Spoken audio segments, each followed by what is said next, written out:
the old Icepack team. NC State, they just pump out relentless attack after relentless attack. This is a team that you don't want to sleep on. There's never any easy moments on the ice against NC State.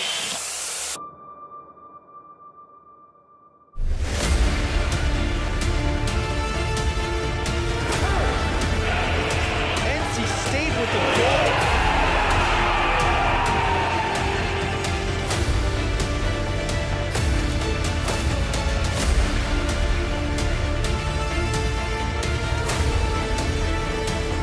With speed, Matt Miller off of Hunt. He saves the game.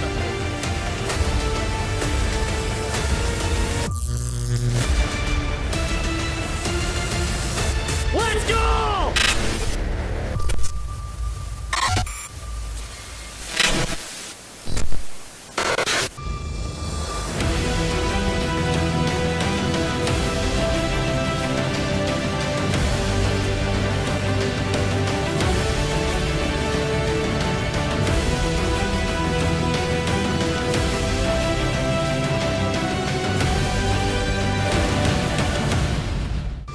Welcome to pregame coverage of the North Carolina State Icepack here on PackTV. Max Gorin and Joey Bianconi with you as always here from the Wake Competition Center, where NC State is set to take on the UNC-Wilmington Seahawks. Joey, last week these teams were supposed to take each other on down in Wilmington. Unfortunately, got postponed because of the winter weather conditions. So the last matchup between these two teams, a 7-1 win for NC State back in November at the Crown Coliseum. Yeah, and NC State looked really good in that game. And, last week Wilmington was very excited to play because that was their only game scheduled for that week. And NC State had the game on Friday, which they won in overtime versus Virginia Tech. But Wilmington's hasn't really seen the ice much. We were talking to Coach Pregame, and he was telling us how they've made sure they kept their reps up. They've been on the ice getting some time on the ice with the puck and, keeping warm on their game. And, it's going to be interesting to see them come out today, see if they have any sort of, lagging ability there since they haven't played in a while. Yeah, that fatigue can affect teams, especially on the road in an environment such as this. NC State, again, coming away with that win last Friday against Virginia Tech. Big shout out to our interim PackTV broadcasting crew, Cade Cross and Veronica Hale, bringing you the action there last week. Thrust into the announcer seat. I think they did a pretty decent job of calling one of the closer games we've had here at the WCC this season. Went to a shootout, which NC State really hasn't been even challenged in overtime yet this season. Did manage to come away with the win. Matt Miller eventually scoring the winner in that shootout, but the team likely looking for a little bit more out of this performance. Yeah, that was a true test for this NC State Icepack team. They haven't been in overtime at all this season, and when they are, they were down. The key starters, Johnson, Solomon, and Robinson, were all out of that game. So the guys in the lower part of the lineup needed to step up in that game, and it looked kind of rough throughout the first two periods there. Then the third period, they got it together, tied it up, and ended up going into overtime. Overtime 3-on-3 period didn't show any scoring there, so we went into the shootout, and Matt Miller ended up winning it in the fifth round. So props to Matt Miller for hitting that game winner, but the Icepack really weren't happy with that performance. I heard the locker room was just dead silent after that win. They weren't satisfied with the results, so they hope to come out here today and improve much greater on their performance. Yeah, looking for a little bit more of maybe a convincing win like the one they were able to get in the last matchup with this UNC-Wilmington team. And they'll have some reinforcements up on the forward lines. Once again, Chris Solomon, Riley Johnson, and Zach Robinson all going to be returning to the lineup tonight. We'll hit you with all of those lineup changes a little bit later in our pregame coverage. As for UNC-Wilmington, 7-7-0-2 record on the season for the Seahawks, coached by Rich Brower, who's actually a two-time national champion, not at the ACCHL level, but as a player at RIT, as well as coaching the U18 Junior Hurricanes. Yeah, and that's the kind of coach you want in your program. UNCW is actually very new to the scene here in Division II hockey. They were in Division III just 3 years ago. In 2019, they moved up into Division II, but in Division III, they were dominant. I believe 6 out of the 8 seasons before they moved up, they were in the regionals for D3 ACCHL hockey. So they're a pretty good team, and they're looking to prove themselves here against the #1 team in the Southeast of the NC State Icepack. And another change in between the pipes for NC State tonight. It's going to be Griffin Hunt. Hasn't seen a lot of action lately, but the veteran goaltender looking to step in, maybe rest up Eric Daniel and the freshman Isaac Toyer, get some reps of his own, and hopefully come away with a win in his 7th game this season. Yeah, it's going to be very interesting to watch Hunt and net tonight. You know, you mentioned that he hasn't really played in a while, and we're gonna see if he's just a little, not really well oiled up, if you will, to be in goal. But I expect that he's just going to go right back to where he was, excellent in goal for the Icepack, and we're looking for the Icepack offensive attack to return tonight as well. Icepack and Seahawks coming up in just a little bit here on PackTV. We're going to take a short break. When we come back, more pregame coverage, analysis, and notes getting you prepped for tonight's matchup. You're watching Icepack Hockey on PackTV.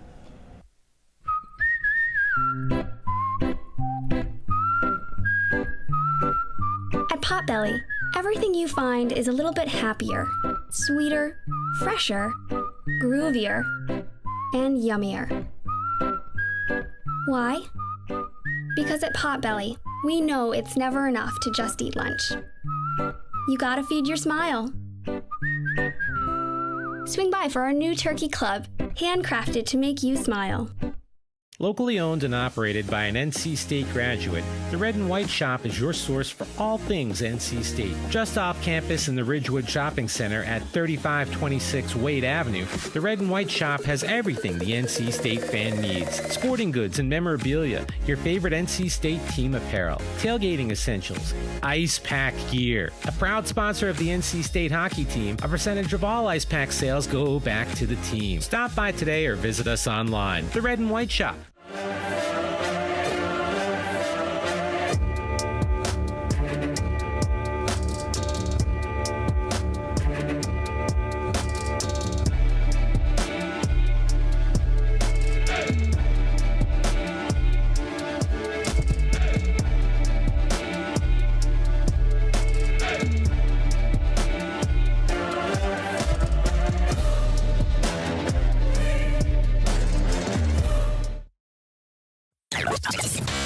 From the top of DH Hill Library. Don Diablo. Oh yeah, this is actually in my studio. WKNC HD3 Raleigh. Hey, what's up and what's going on, folks? This is Kid Kinetic, your boy up here at the top of the hour, and guess what I got? A treat that's too sweet to beat. This is Wolf Bites Radio. Oh, that's really sweet. NC State.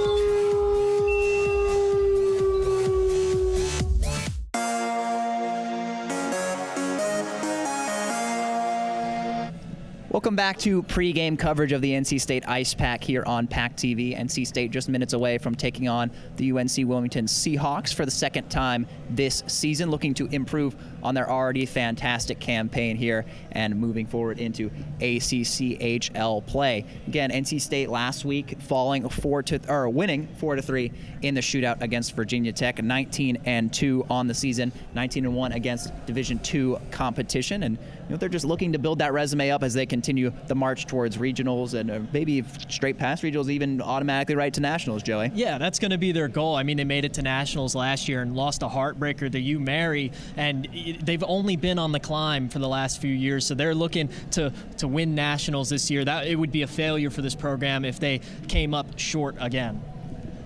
Maybe a harsh critique there. Anything less than a championship. I'm sure Coach would agree with me. I'm sure the players would agree with me. But I would still say very impressive showing nearly every game, of course, for the Icepack, as we are well aware, having seen many of the contests, both home and away here. But if they want to continue that campaign, they're going to have to come away with a strong performance against a solid UNC-Wilmington squad coming into Morrisville tonight. Again, 7-7, 0-2, their record on the season for Rich Brower's squad. And we're actually talking with assistant coach Max Mitchell before the game. He's a Raleigh resident, pretty familiar with the area. And he was telling us UNC-Wilmington, they're an aggressive team. They're a forechecking, hard-working team. And he thinks the real strength of their team is going to be in their defensive core. Yeah, their defense is very strong, but he was also telling us about how there's no really key breakout players. Like you would think about Chris Solomon and Riley Johnson for the Icepack. UNCW doesn't really have that. Their leading scorer is Joey Alexander. He has 7 goals on the season with 10 assists. He's also their assist leader. And you look beyond that, and every guy's just kind of there to play their their role, get a few goals, get a few assists, and they're there to get the dirty wins. They're there to get the dirty goals. There's just the lucky shots. They're not really gonna get you highlight plays like you'd see. Like the Icepack would do with Chris Solomon up on the point with that slapper, or Riley Johnson going up the right side of the boards. You're just not really going to get that from UNCW, but that's the style of hockey that they like. They don't really like those highlight plays. They just like getting in the dirty areas and getting the work done and getting out of here. Yeah, the really strong emphasis put on by Max Mitchell. He said it himself. They try to work hard, get down low, and get, as he said it, dirty, garbage, rebound goals. So definitely a hard-working squad, looking to come in here and shock the Icepack by coming away with a road win. Joey Alexander, as you mentioned, leading scorer with 7 goals. Tied with him, Zach Schrock. And then another player he told us to take a look at is going to be Brendan Umschied, who I believe he said is going to be playing on the wing with Alexander tonight. Yeah, he's going to be playing on the wing. Watch for him to get open tonight, take a few shots at Griffin Hunt, see if Griffin Hunt can save those like we mentioned. He hasn't really played in a while, so we're going to need to see if he's still right in goal. I do believe he will be, but that's something to look out for tonight. We'll see if he is ready for that action in just a couple of minutes here as the Seahawks and Icepack are soon to take the ice. We'll take a short break here on PackTV. When we come back, some final pregame thoughts and analysis, and then puck drop. You're watching Icepack Hockey on PackTV.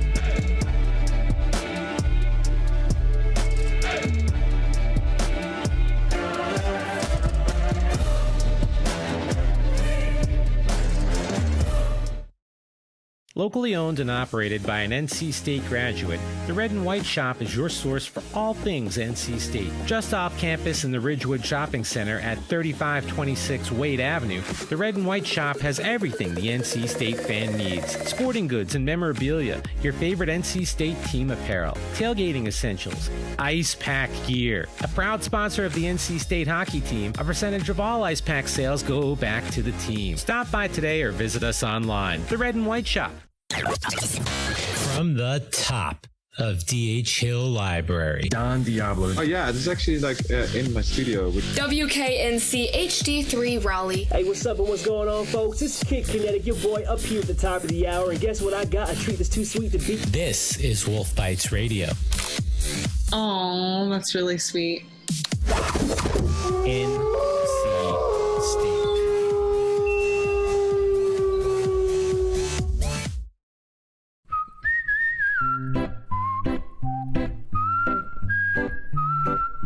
At Potbelly, everything you find is a little bit happier, sweeter, fresher, groovier, and yummier.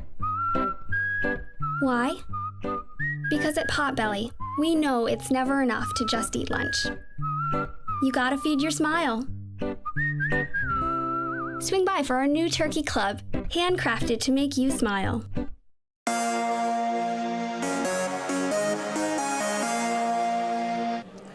You are looking live inside the Wake Competition Center, where we're just a few minutes away from face-off. Fans packing out the building tonight. Ceremonial puck drop actually coming up here in just a minute from the Carolina Hurricanes head coach Rod Brindamore, who apparently walked right past us during our initial pregame segment, and we were just oblivious. Yeah, I'm really upset we missed that.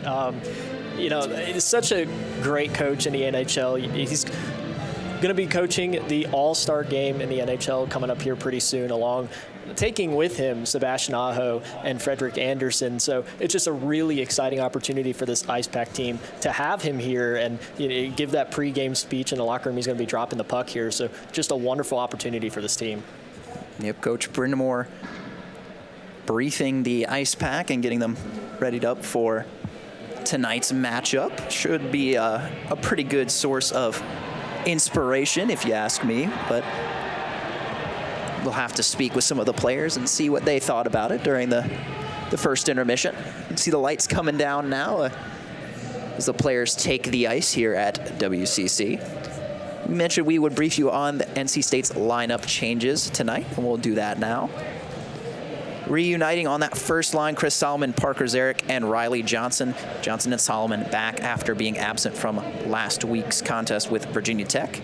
Garrett Arini, Matt Miller, and Zach Robinson play together on the second line. Again, Robinson once again coming back. And you see the stats from his last 5 games. Had a hat trick against North Carolina. 9 goals, 4 assists, and 13 points for Robinson in those last 5 games. Alex Fong, Eric Todd, and Philip Bailey playing together on the third line, and Joey Davidson, Nick Costantino, and Avery Schaefer together on the fourth line. So drawing out for Tim Healy's team tonight is going to be Charles Monteith, Drew Bressingham, Colby Peterson, who is again injured with that leg injury, hoping to get him back later this season. That'll do it for your forwards for the Icepack. As you see, the team is taking to the ice to the pleasure of the fans in the building. On the blue line for the Icepack tonight, Victor Hugo and Alex James will play together on the top line, and then taking the rookie solo lap and warm-ups earlier today, Logan Todd will be playing his first game for the Icepack. He's paired with Ricky Frosch, and then Jackson Cowan and Alex Robinson on the third pairing. So Miles Ferrone also drawing out of the lineup tonight. Emery Oliver will be your extra skater for Tim Healy's team. And Don Johnson scratched tonight as well. And between the pipes, Griffin Hunt. Yeah, it's really exciting to see this top line of forwards of Solomon, Zarek, and Johnson reunited. We saw that line in the second game against Louisville that worked so well, and it worked so well last season too, and Tim Healy really likes those 3 together, so we'll see them back again for the second time this season. In between the pipes tonight for UNCW, Joey Rosen will start in goal. We'll see how Coach Brower decides to organize his lines tonight. Joey Alexander, Zach Schrock, the leading scorers for the Seahawks, 7 goals apiece.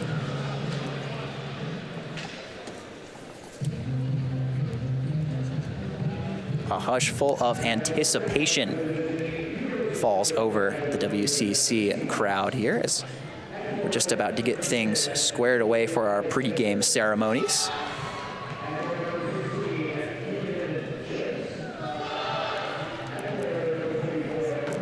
The home fans doing their typical welcoming of the road starting lineup.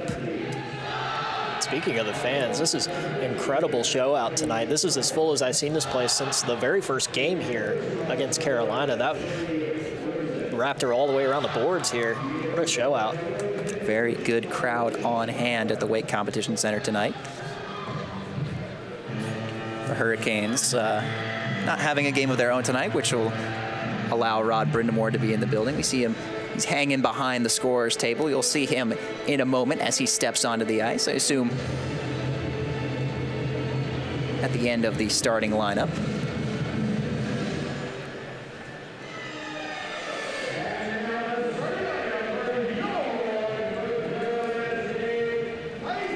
Wade Minter walking through the starting lineup for the home team now. Once again, that top line of Chris Solomon, Parker Zarek, and Riley Johnson will start things off for Coach Healy with Alex Robinson, Jackson Cowan on the blue line, and Griffin Hunt in the crease. I like this move by Tim Healy, Joey, putting Griffin Hunt in the nets. He hasn't had too many appearances lately, but he knows he's a good goaltender. He's been with the program for a number of years now, and looking to get him some reps again and hopefully lead the Icepack to another victory. Yeah, and it's nothing against Griffin Hunt that he hasn't played here in the last couple weeks. The Icepack just have 3 phenomenal goalies in Toyer, Daniel, and Hunt. It's just hard to choose which one's going to start in which game. So he's getting his start tonight. We haven't seen him in a while, but I expect great goaltender play out of him, just like we get out of Daniel and Toyer.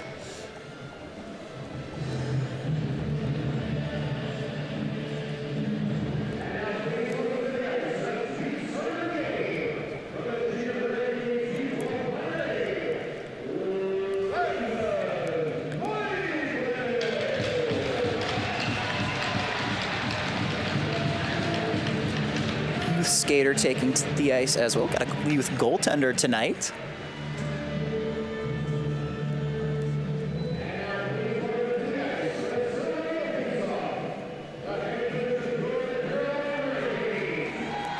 Now the moment everyone's been waiting for. Rod Brindamore taking to the ice.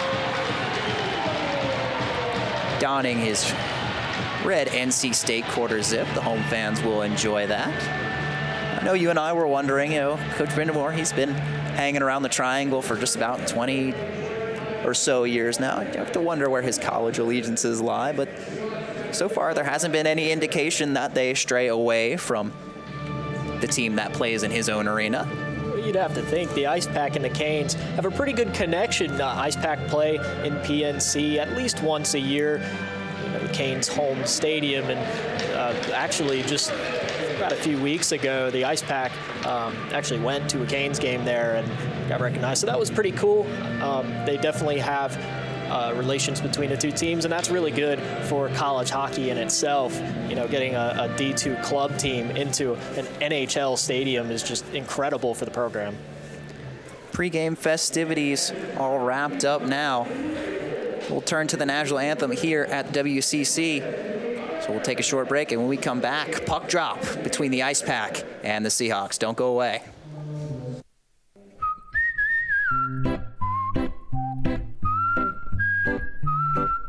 At Potbelly, everything you find is a little bit happier, sweeter, fresher, groovier, and yummier. Why? Because at Potbelly, we know it's never enough to just eat lunch. You gotta feed your smile. Swing by for our new turkey club, handcrafted to make you smile. Locally owned and operated by an NC State graduate, the Red and White Shop is your source for all things NC State. Just off campus in the Ridgewood Shopping Center at 3526 Wade Avenue, the Red and White Shop has everything the NC State fan needs. Sporting goods and memorabilia, your favorite NC State team apparel, tailgating essentials, Icepack gear. A proud sponsor of the NC State hockey team, a percentage of all Icepack sales go back to the team. Stop by today or visit us online. The Red and White Shop.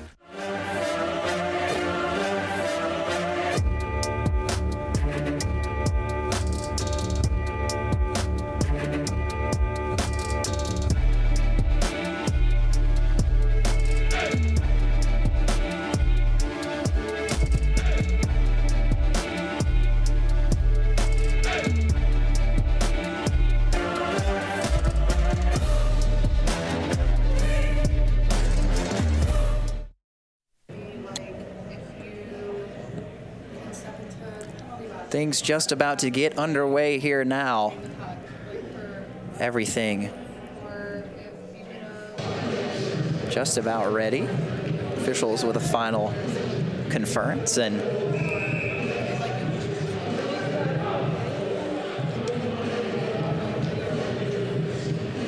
Coach Brower's team will convene once more before breaking and getting ready.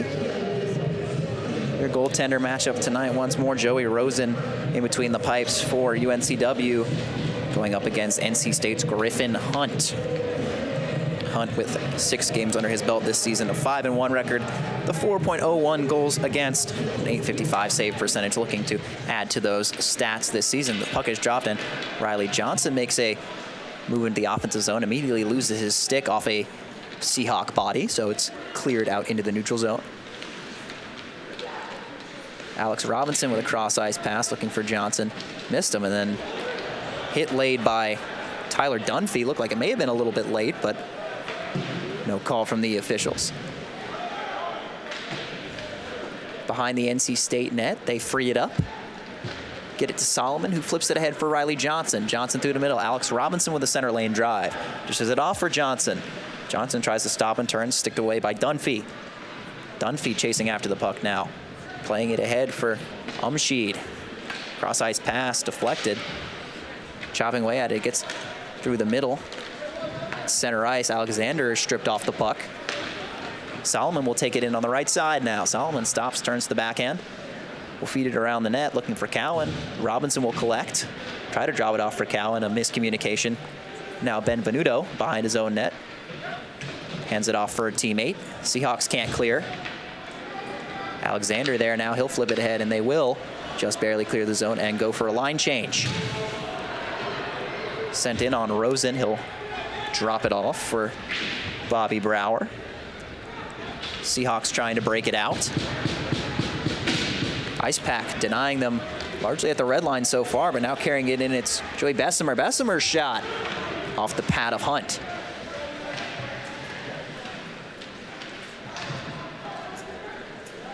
First shot of the game by the Seahawks. Flip through center. Deflected, and a penalty is going to be called. It's going to be Joey Bessemer going to the box for roughing.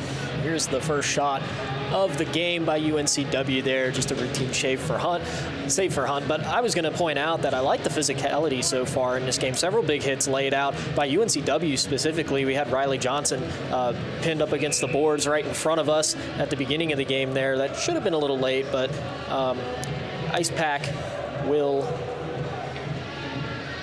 have 5 skaters out there. It's a power play for NC State on the roughing penalty for Bessemer. Hugo at the left point now. Sends it in for Sarek at the left circle. They'll cycle it around. Chris Solomon into the slot for Johnson. They go back and forth. Cross ice attempt to flex off the top of the glass, but stays in. Arini in the corner, feeds the top of the slot. Johnson, his wrister, maybe hit the stick of Rosen, went high. Arini, it's a slot for Johnson. Johnson whiffs on the pass, but collects himself. He'll carry it around. Cross ice attempt for Arini. Good poke check out in front by Logan Stewart, and they'll clear the zone, and chasing after it is Caden Chips.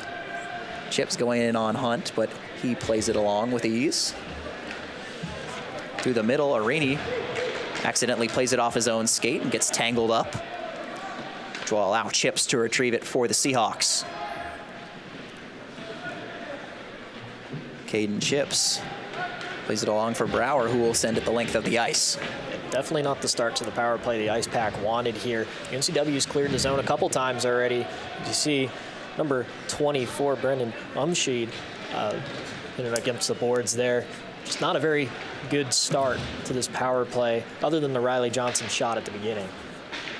Todd drops back to the point for Robinson. He loses it. Alexander with a partial break now. Joey Alexander, his low wrister, saved by the pads of Griffin Hunt. He was looking 5-hole. Hunt closed it up. Good reaction time by the NC State goaltender. Alex James will take it in deep now. Drop it off for Eric Todd. Todd trying to feed it to the point for Robinson. He finally does.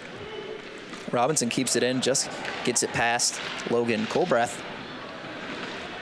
They're still trying to find the puck. Just getting through a bunch of skates, and now moving it ahead is Colbreth. He's got a little bit of room, shorthanded. The penalty has now expired, so an excellent penalty kill by UNCW against the Southeast top-ranked team in ACCHL. But another penalty is going to be called here just after the expiration of the initial penalty. And we'll await the signal from the official here.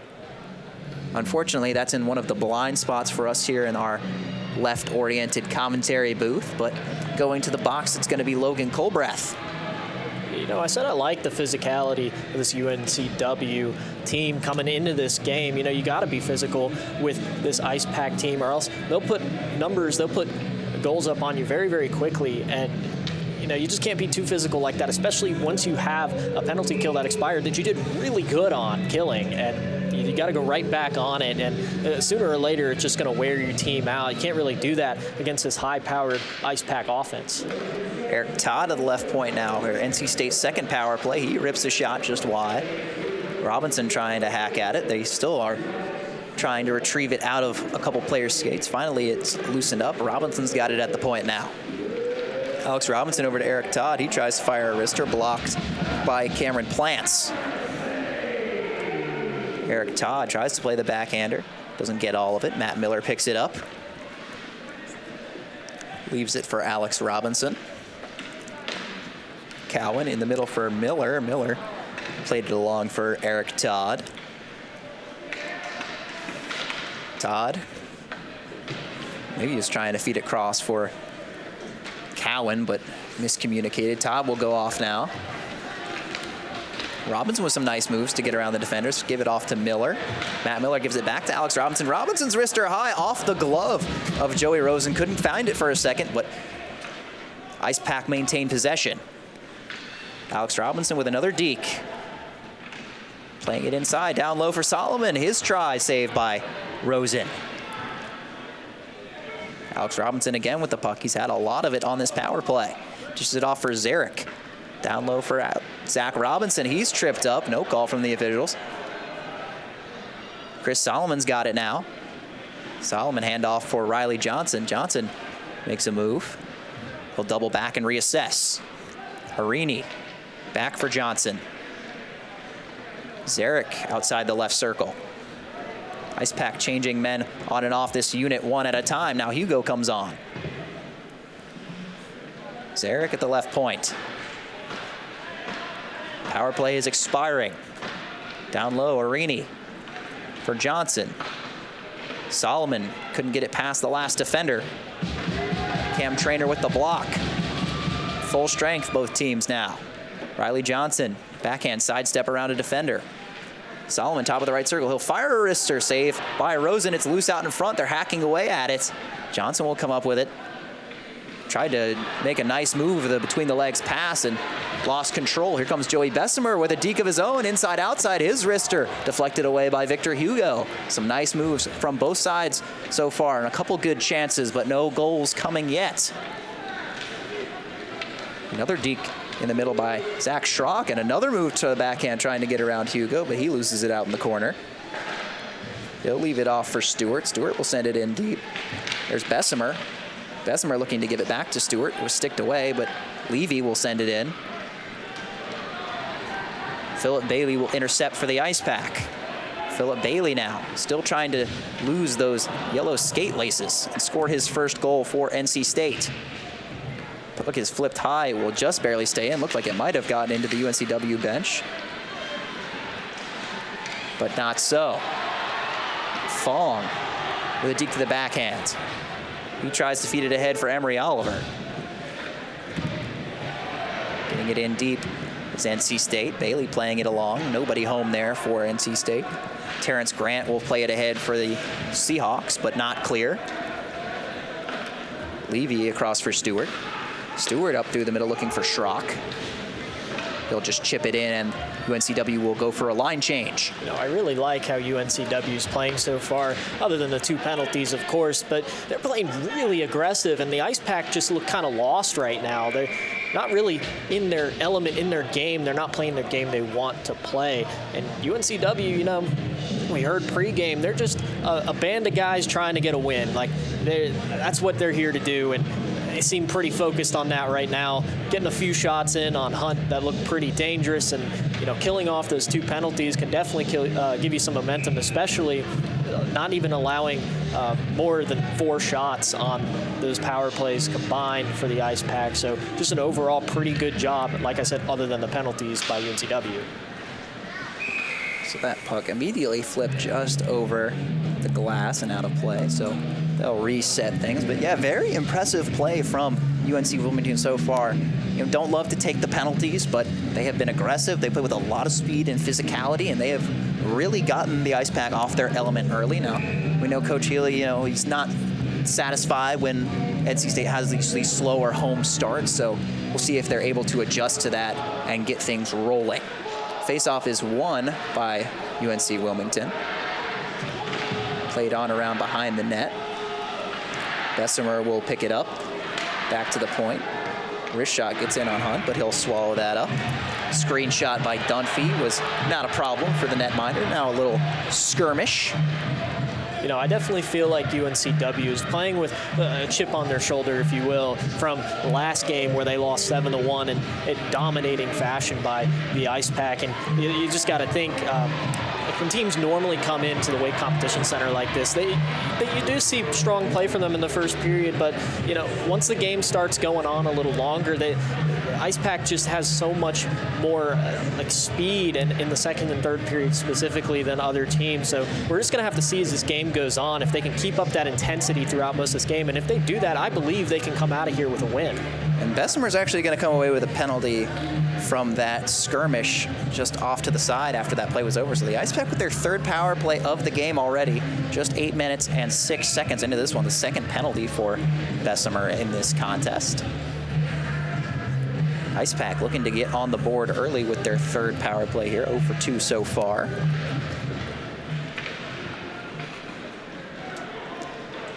Wilmington, though, wins the draw, is able to clear it out quickly, and Bobby Brower with some speed pulling through the middle. He makes a move around his defender, throws the backhand on. Great pad save by Griffin Hunt.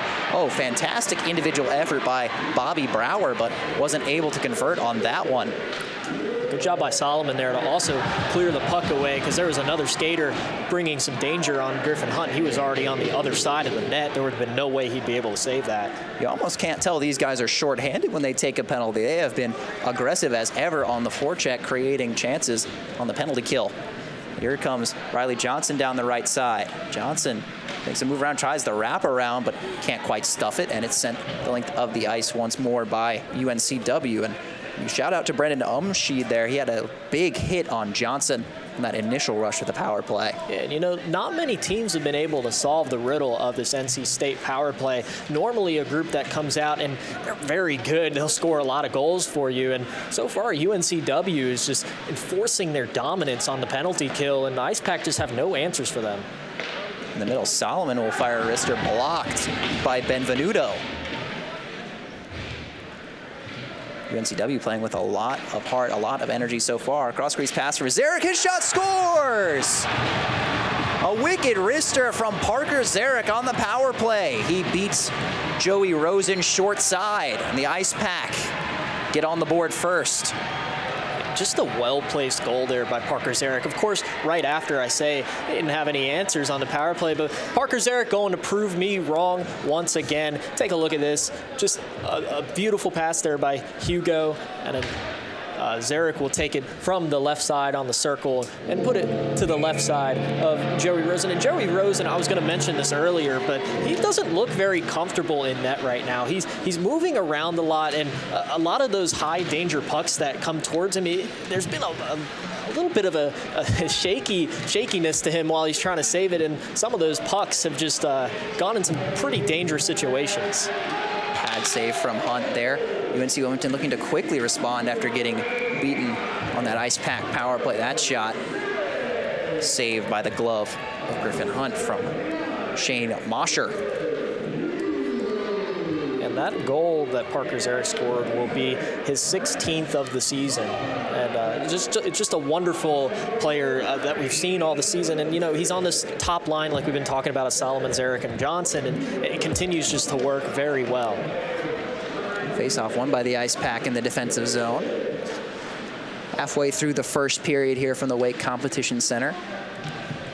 Icepack kind of struggling to get out of their own zone there. Cowan was hounded by Joey Alexander.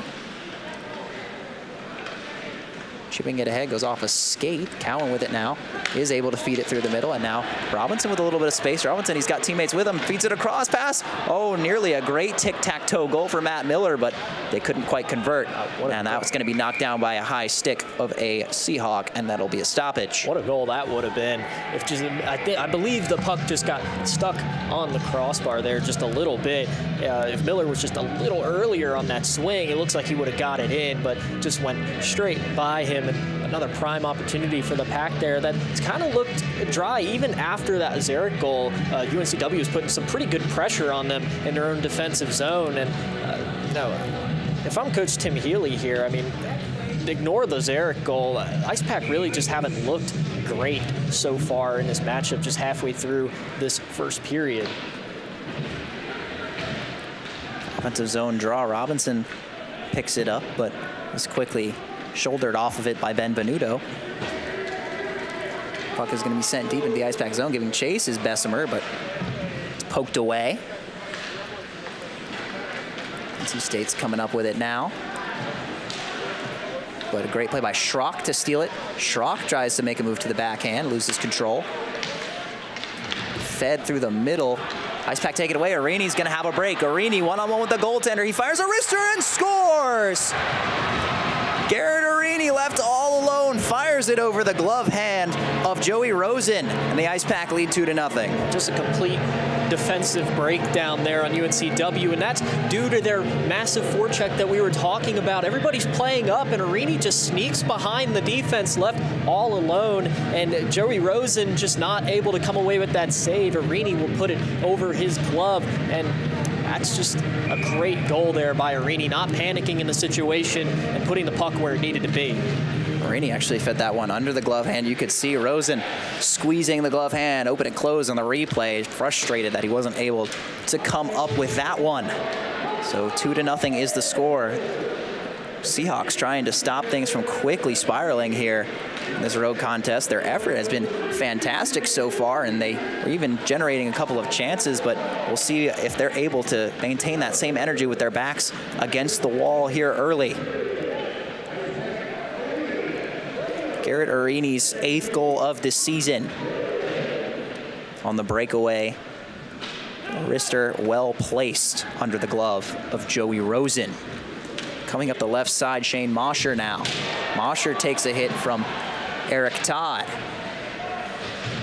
Deep in the Icepack zone along the sideboards, they battle for it. NC State comes away with it, but it's slapped back in where Wilmington can get a fresh unit of bodies out there. Puck goes 200 feet now behind the Seahawk goal. Played ahead by Cam Trainer. Here's Joey Alexander. Alexander gets around Joey Davidson, fed out in front. Good stick from Alex James to clear that one out of danger. Davidson tries to play an indirect pass to himself, but is cut off.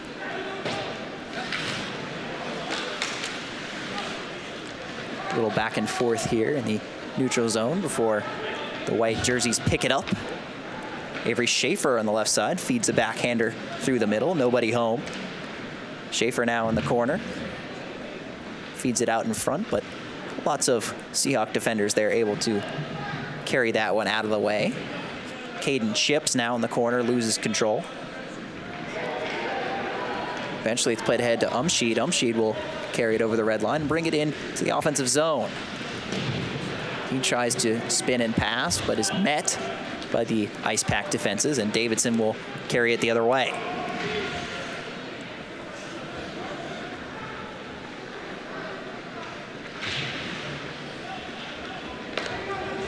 Two goals for the Icepack in pretty quick succession after a strong start from UNC-Wilmington. That save, it was a hot rebound off the blocker of Hunt, but Wilmington just not able to get on that rebound. Here's Solomon, was one-on-one with Brower, but couldn't get past him.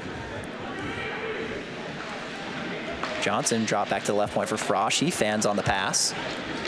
Going around him is Bessemer. Bessemer will flip the high backhander into the Icepack zone.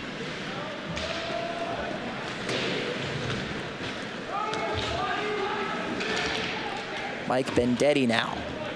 The cross corner dump in.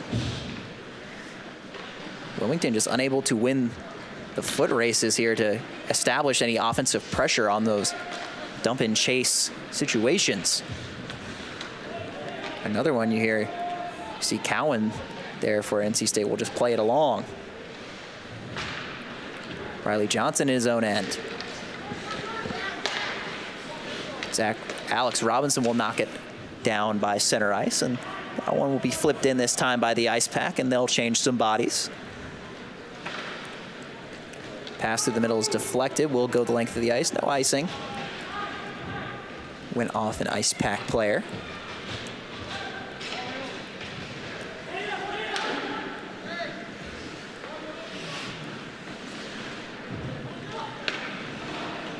Arini attempts a touch pass through the middle, but is intercepted. Jack Krosner chasing it down for Wilmington. It gets played along by the Icepack.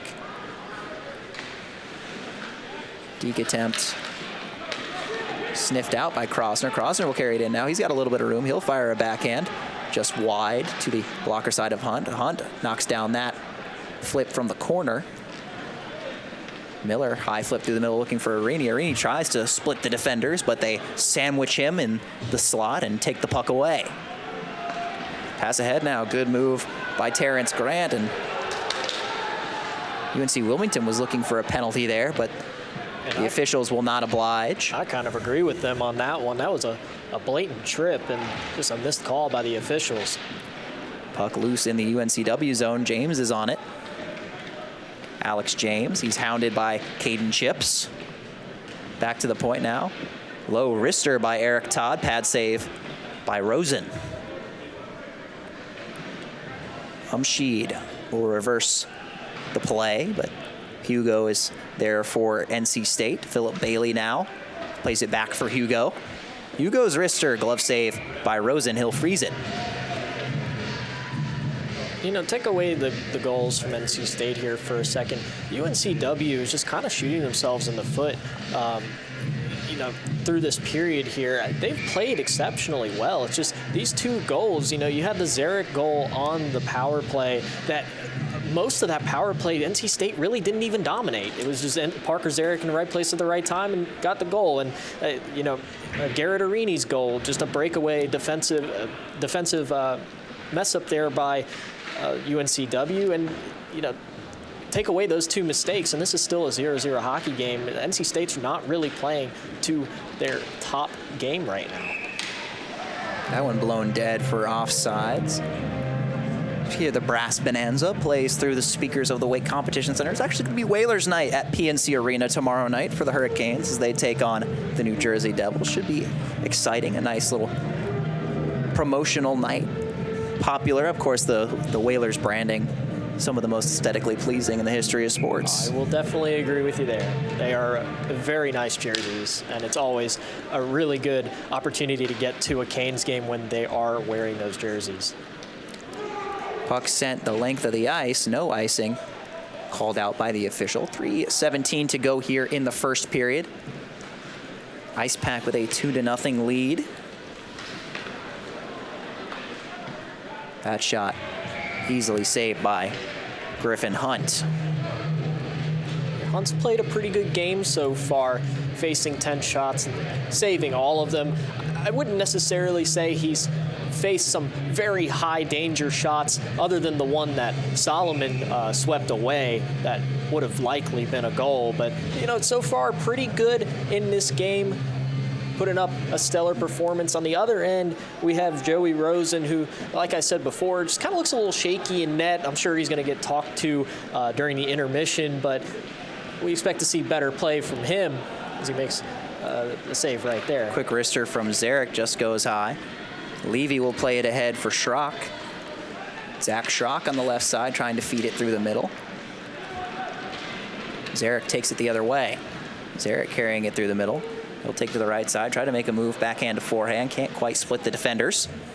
Tie up in the corner. It gets loose. Solomon's got a Hillfire wrister. High save by Rosen, and he'll pounce on that puck before anything else can come of it. A little push and shove there after the play, but referee's quick to dispel any further extracurriculars. Well, that was a good play by Rosen there. Dangerous puck sneaks back out off of Solomon's powerful wrister there, and Rosen comes out of the net to jump on top of that to eliminate the danger for now, as the Icepack will get an offensive zone draw.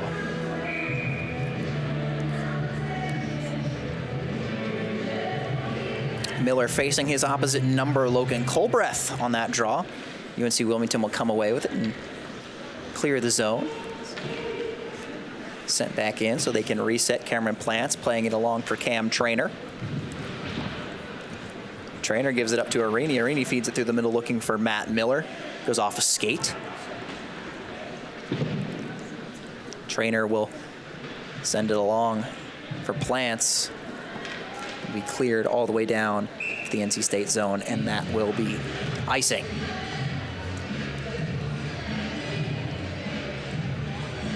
So far, we have shots on goal tied right now at 10. UNCW still making some good offensive pressure for what the score says, 2-0 Icepack, but shots are tied 10-10. Face-off won by NC State. Quick flip wrister off the draw, hopped up in the air before it was paddled away. Loose puck out in front. Robinson couldn't get to it. It's squirt all the way back to Griffin Hunt back in the NC State zone. So the Seahawks can get a much needed change. It was just a quick wrister, kind of snuck up on the goaltender. Now Alexander forces a near turnover before Hunt is there to play it himself. Nice backhand handoff for Arini from Matt Miller. Arini carrying it in. Taking it around a few defenders. Robinson will take it behind the net, throw it out in front. Alex Robinson, his wrister goes wide. Brower tries to clear, kept in at the left point by Jackson Cowan. Miller with a deke. Can't shake 4 Wilmington defenders all over him. So the Seahawks will take it up. Joey Alexander, a toe drag. Gets around Alex Robinson, throws a backhander on. Rebound chance. Couldn't be finished by Umsheed. 1 minute to go in the opening frame here. Yeah, Joey Alexander, just to point out, if the UNCW, I know we said pregame, that they really don't have any star players. It's not really their game, but if we were to name one, it would be Joey Alexander. In 2019, he was an ACHA Division II All-Star, and he is the points leader of this team. So he's definitely the backbone of this offensive attack for UNCW Seahawks.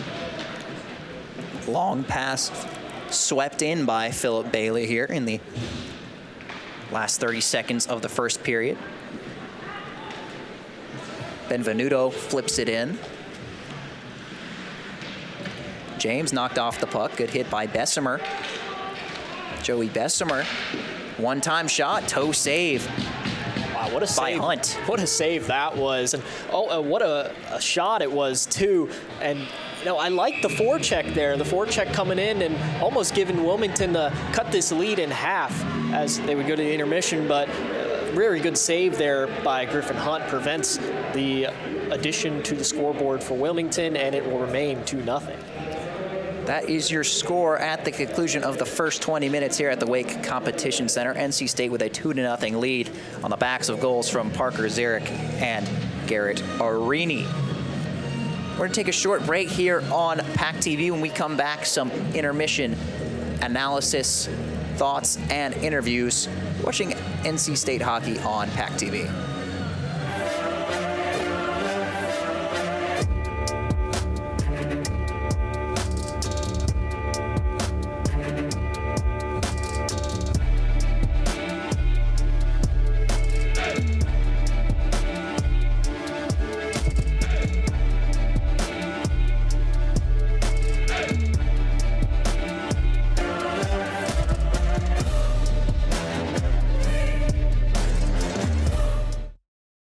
Locally owned and operated by an NC State graduate, the Red and White Shop is your source for all things NC State. Just off campus in the Ridgewood Shopping Center at 3526 Wade Avenue, the Red and White Shop has everything the NC State fan needs. Sporting goods and memorabilia, your favorite NC State team apparel, tailgating essentials, Icepack gear. A proud sponsor of the NC State hockey team, a percentage of all Icepack sales go back to the team. Stop by today or visit us online. The Red and White Shop.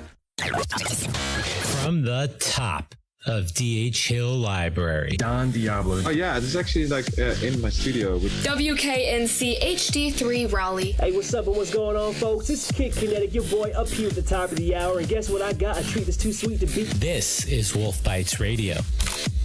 Oh, that's really sweet. NC State.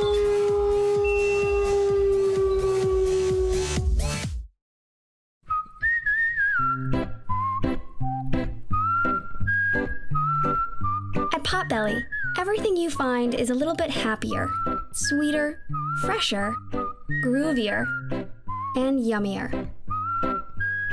Why? Because at Potbelly, we know it's never enough to just eat lunch. You gotta feed your smile. Swing by for our new turkey club, handcrafted to make you smile.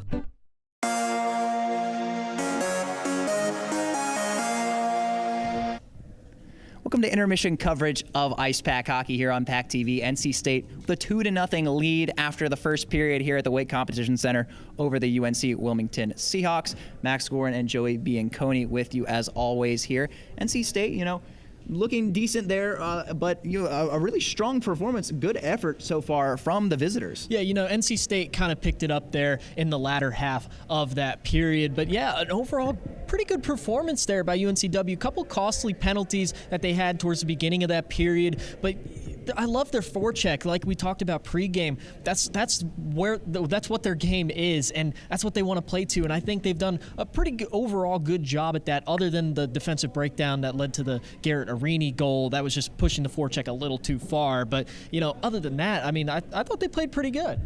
We've got a couple of candidates lined up here for our intermission interview here. So we're going to take a short break while we get that set up, and when we come back, we'll have some more intermission coverage. Don't go away. You're watching Icepack Hockey on PackTV.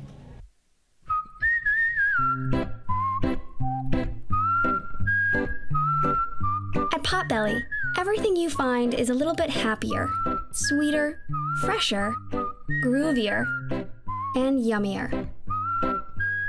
Why? Because at Potbelly, we know it's never enough to just eat lunch. You gotta feed your smile. Swing by for our new... Welcome back once again here to NC State Hockey on PackTV. 2-0 lead for the home team at the Wake Competition Center. And joining me now in his first game is Logan Todd. So Logan, let's start you out with a basic one here. What's it like playing in your first game for the Icepack? Oh, it's everything I thought it would be. I haven't played a game in a while. I had the whole first semester off, so finally getting out here, good turnout tonight, so I'm pumped. You got your teammate off to the side, Drew Bressingham, giving you a little fist pump of encouragement here.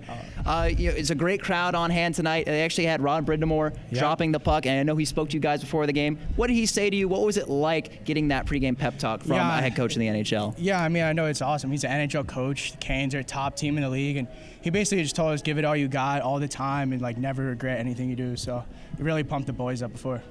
So the team has met UNC-Wilmington once this season back in November, and now they're coming out here tonight, and they came out with a lot of energy, a lot of aggression. Is that something you guys were expecting, and how are you guys going to counter it moving forward?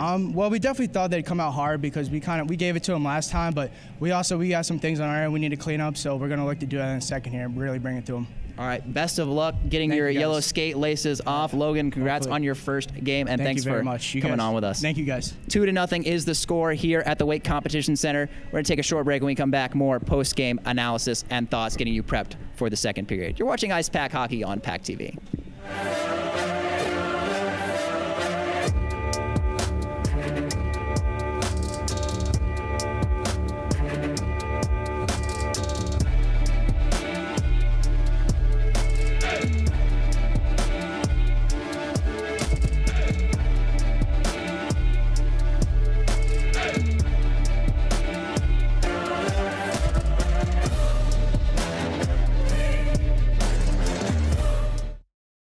Locally owned and operated by an NC State graduate, the Red and White Shop is your source for all things NC State. Just off campus in the Ridgewood Shopping Center at 3526 Wade Avenue, the Red and White Shop has everything the NC State fan needs. Sporting goods and memorabilia, your favorite NC State team apparel, tailgating essentials, Icepack gear. A proud sponsor of the NC State hockey team, a percentage of all Icepack sales go back to the team. Stop by today or visit us online. The Red and White Shop.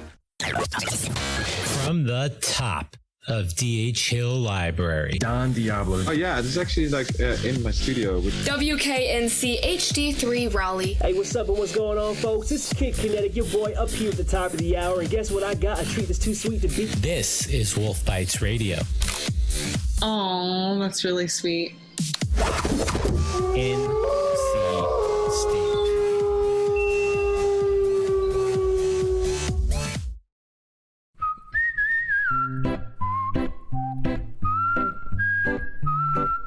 At Potbelly, everything you find is a little bit happier, sweeter, fresher, groovier, and yummier. Why? Because at Potbelly, we know it's never enough to just eat lunch. You gotta feed your smile. Swing by for our new turkey club, handcrafted to make you smile.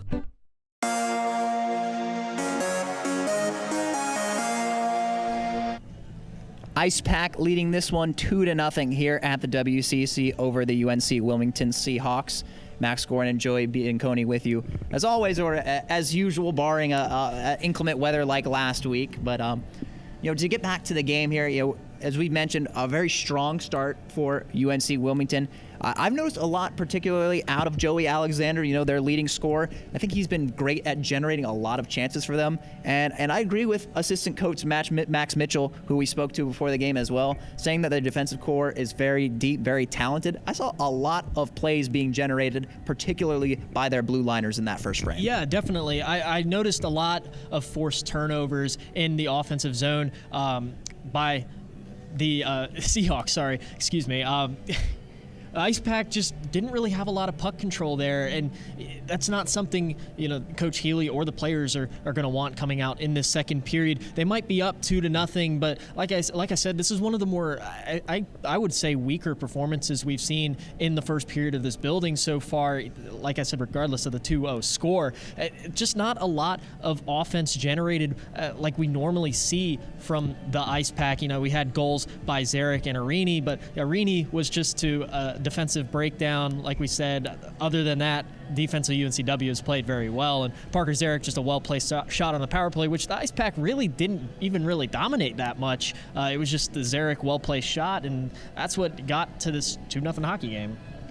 A strong performance, I'd say, from both sides. But it's no doubt that maybe they weren't expecting quite as much energy and aggression out of UNC-Wilmington. It was particularly evident, before they were taking that first penalty, but they were excellent on the penalty kill as well. They did allow a goal on that third power play on the Zarek wrister, but other than that, shutting down those typical passing lanes through the middle and actually generating a lot of great scoring opportunities shorthanded as well. Yeah, and that's what you got to do to beat a high-powered team like the Icepack. UNCW coming in here unranked with something to prove, just with a record of 7-7-0-2. So, coming in this building and beating a #1 team in the Southeast is definitely on the minds of all these UNCW players. And being down 2-0, they're really going to come out with a flame in the second period to try to get that score back up. And moving forward for UNC-Wilmington, I'm definitely keeping my eye on Alexander as well as Brendan Umschied. Threw a big hit on Riley Johnson to sort of stifle a power play chance there in the first, was lurking in the offensive zone. Some good play, some excellent saves, especially with the pads by Griffin Hunt early in this one. But I wouldn't be surprised if UNC-Wilmington sneaks one past them in the second period with just the level of energy and aggression they've been playing with, particularly on the forecheck in this one. Yeah, so much intensity by this UNCW team, and that's not something we normally see here in this weight competition center. Icepack like to come out and dominate their opponents like we saw last time against UNCW. It was 7-1. They had their number there, and UNCW playing with a chip on their shoulder. They're coming back, and they definitely remember getting beat 7-1 down there in Greensboro. And coming into this stadium here, they want to come with a vengeance, and they are definitely looking to get a win. Down 2-0, they still believe they can win this. 2-0 is your score here in favor of the Icepack after one period of play. When we come back, we'll take a look at some of the highlights from the first period of action and get you prepped for puck drop in the second. Don't go away. You're watching Icepack Hockey on PackTV.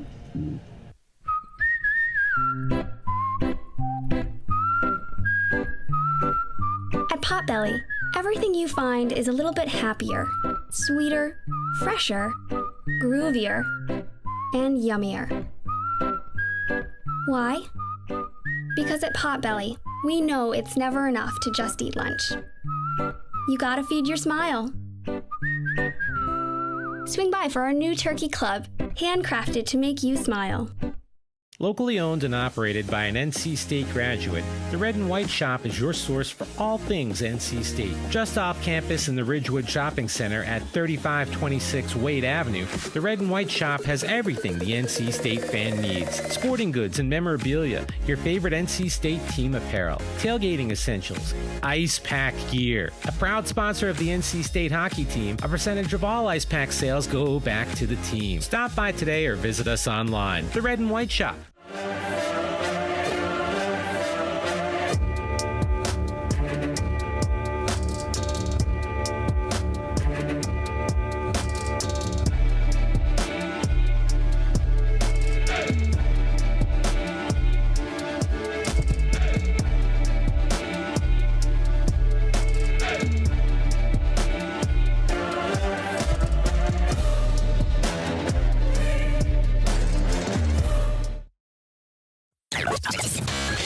From the top of D.H. Hill Library. Don Diablo. Oh yeah, this is actually like in my studio. WKNC HD3 Raleigh. Hey, what's up and what's going on, folks? This is Kid Kinetic, your boy up here at the top of the hour. And guess what I got? A treat that's too sweet to beat. This is Wolf Bites Radio. Oh, that's really sweet. NC State.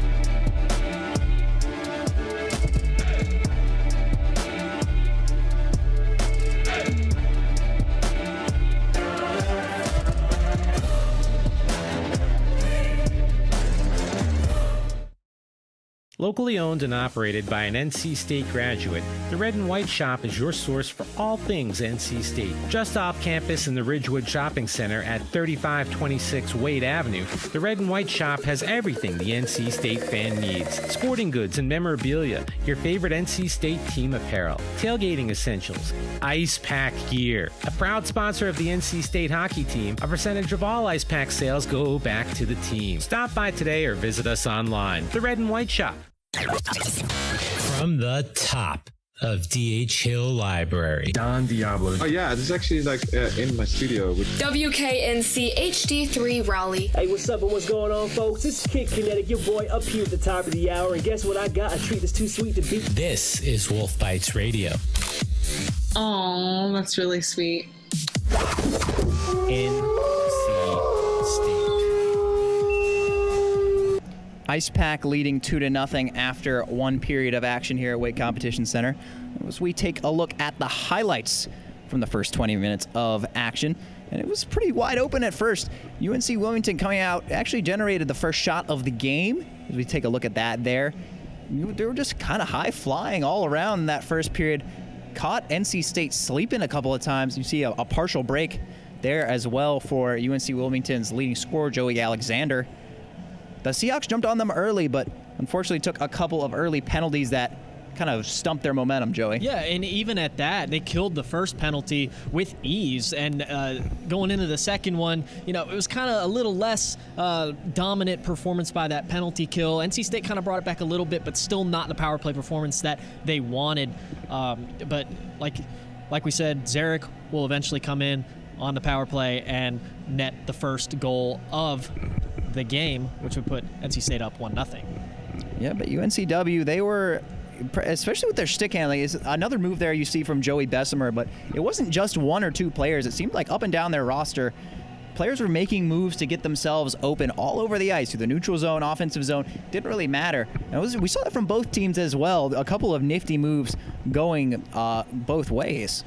Yeah, a lot of nifty moves there by UNCW, and those are just players hungry to get one past Griffin Hunt there. And I do like the play of UNCW, and you might think I'm being a little harsh on the Icepack, but we're just not used to this kind of performance from them with a vastly inferior opponent of UNCW. No disrespect to them, but not ranked in the Southeast Division like we saw the opponents a few weeks ago, and all in a row. So.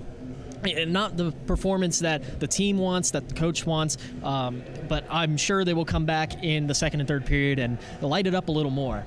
I think we disagree on our definitions of vastly. I think they are playing a quality opponent here who's come into this building and really put on a show in terms of their effort and their determination so far in this one, playing up against the #1 team ranked in the ACCHL Southeast Division. And despite that, what you may say is not their best performance, and I think most people would agree with that, they still are leading 2-0 and playing some pretty good hockey here in front of the home crowd. Take a look at a couple of the stats here from the first period of action. Again, NC State way up in that penalty margin. UNCW took those 3 early penalties, putting NC State on the power play, kind of snuffed out their early momentum, but they're kind of gaining it back late in the first period, trying to keep this one competitive and not letting it get away like their previous defeat, again by that final score of 7-1 back in November at the Crown Coliseum. just about 5 minutes to go here until the second period. We're going to take a short break here, and when we come back, we'll have second period action between the Icepack and the Seahawks. You're watching Icepack Hockey on PackTV.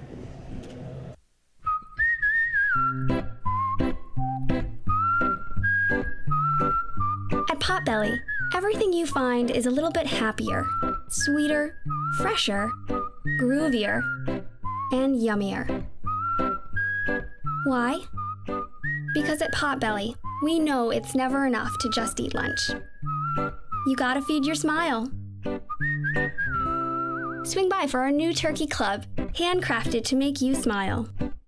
Locally owned and operated by an NC State graduate, the Red and White Shop is your source for all things NC State. Just off campus in the Ridgewood Shopping Center at 3526 Wade Avenue, the Red and White Shop has everything the NC State fan needs. Sporting goods and memorabilia, your favorite NC State team apparel, tailgating essentials, Icepack gear. A proud sponsor of the NC State hockey team, a percentage of all Icepack sales go back to the team. Stop by today or visit us online. The Red and White Shop.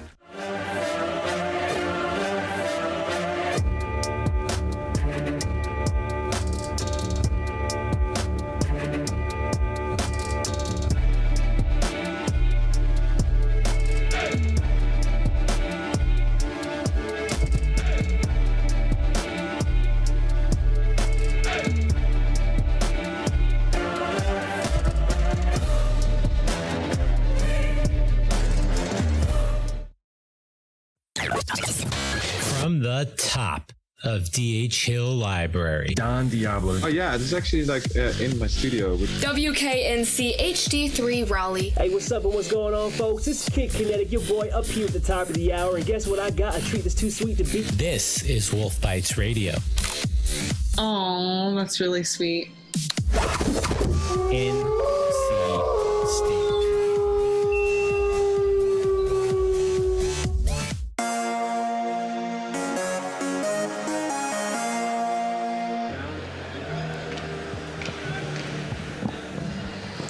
Teams returning to the ice here at the Wake Competition Center to get ready for the second period of play.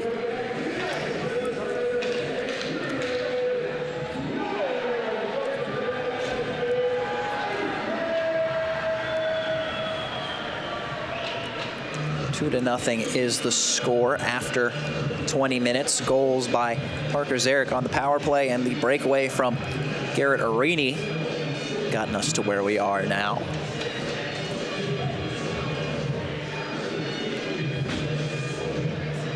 Take a look at the last couple of home games coming up for NC State. Next Friday night at 7:45, taking on ECU.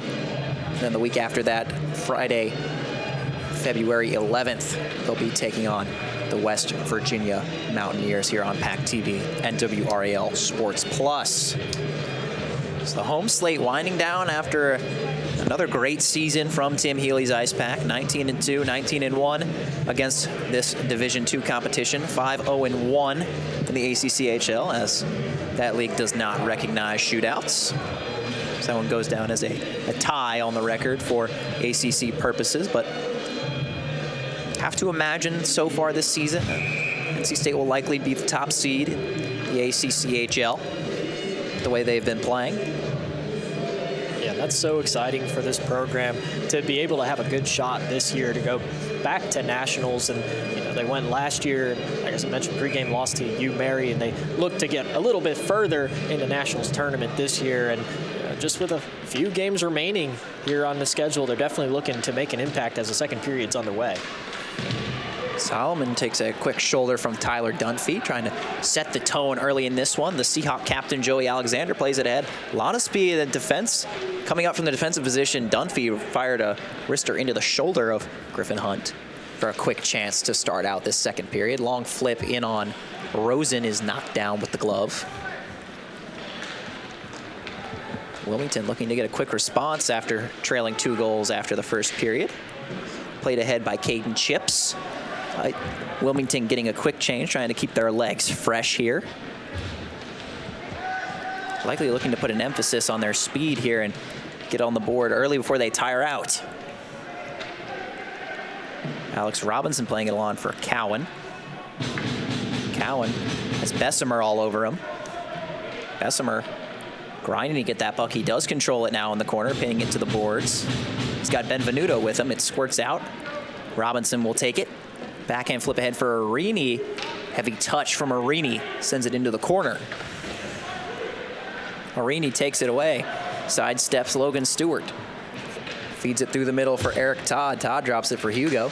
Hugo's shot went wide of the net. Looking for a tip. Todd plays it through the middle for Zarek. Zarek with Deke, his low wrister. Paddled away.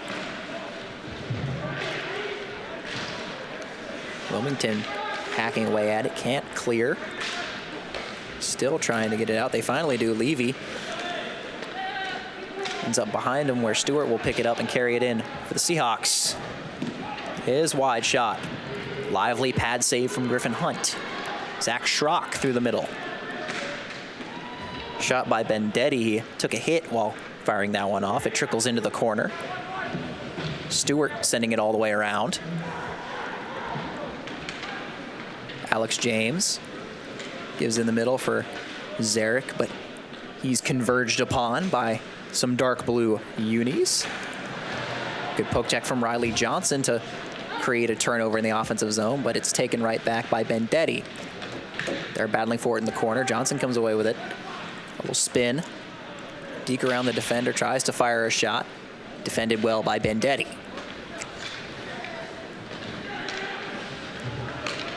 Lots of aggression still from the Seahawks. It does appear to be throwing the Icepack off a little bit in their own end.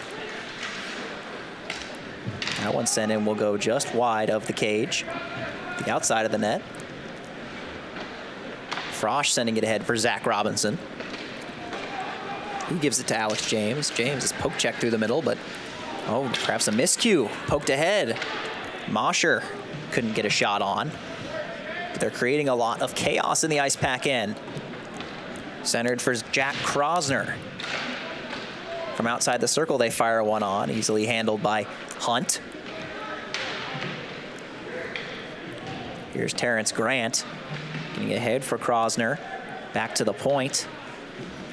Dunphy in for Krosner. And now getting tripped up. That's going to be a penalty. Shane Mosher was tripped. So now UNC-Wilmington will go on a power play. Yeah, UNCW playing really aggressive again to start this period out, and ends up working out well for them this time on the opposite end of the power play.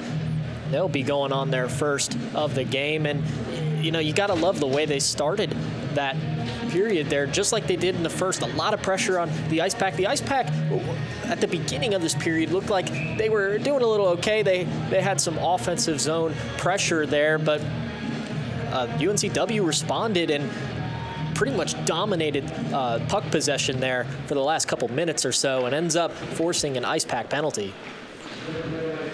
A trip on Ricky Frosch will put the Icepack on their first penalty kill of the night.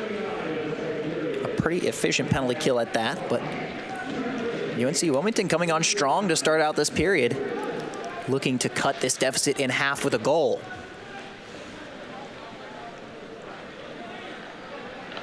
Back in their own end. Alexander will carry it into the neutral zone. He'll go cross ice for Umsheed. Umsheed gives it back. Low wrister from Bobby Brower. Paddle away. Alexander. Handoff for Colbreth. Back for Alexander. Up top for Umsheed. He turns and fires. It trickles behind Hunt off the end boards, but swept away by Jackson Cowan. Alexander looking cross ice. Gets back for Brower. Bobby Brower, his wrister. Saved by Hunt again off the pad. He's been active with those pads tonight. Umsheed takes a spill in the corner. Levy and Cowan battle for it. Levy comes away with it. Sends it back to the point for Alexander. He'll go across. Brower looking for Levy. Send it a little bit too far in front of him. Back for Alexander. His slap shot. Saved by Hunt. He'll freeze it. Nice save by Hunt there. Pretty dangerous opportunity on the shot previous to that one. I'm sure we'll get a replay here. Cross ice pass looking for Levy was just let in a little bit too much. Just a little too much, and there was a puck that trickled in behind Griffin Hunt that could have been very dangerous. Cowan swipes it away, and still 2-0 Icepack, but they still have a penalty to kill off. Dunphy attempting to keep it in, pinning it off the skate. It will just escape the zone, so Seahawks will have to tag up before they re-enter. Bendetti makes a move to the backhand and carries it in. Bendetti taking it outside of Alex James. James pins him to the boards. Played off the skate of Zach Schrock. Schrock's got it behind the net. He'll take it up top. He'll turn. Give it in for Dunphy. He fires it out in front, looking for a tip from Bendetti. Seahawks keep it in. Slap shot from Schrock, sent high to the right side. Penalty has expired, 5-on-5 once more. UNCW unable to convert on the power play. I really like the effort of Eric Todd here in the second period. It just seems like defensively he's all over the ice, making great plays for the Icepack. Very good bright spot here in the second period.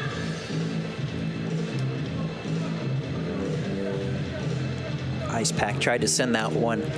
Used to call that a 3-line pass, but that offsides will send them all the way back into their own zone. Krosner facing off against Matt Miller. It's a tie-up, won by the Icepack, and actually sent in on their own goaltender, but Hunt luckily sharp on that one, and he's able to handle it. They're just giving him a little test. Shakes that one off.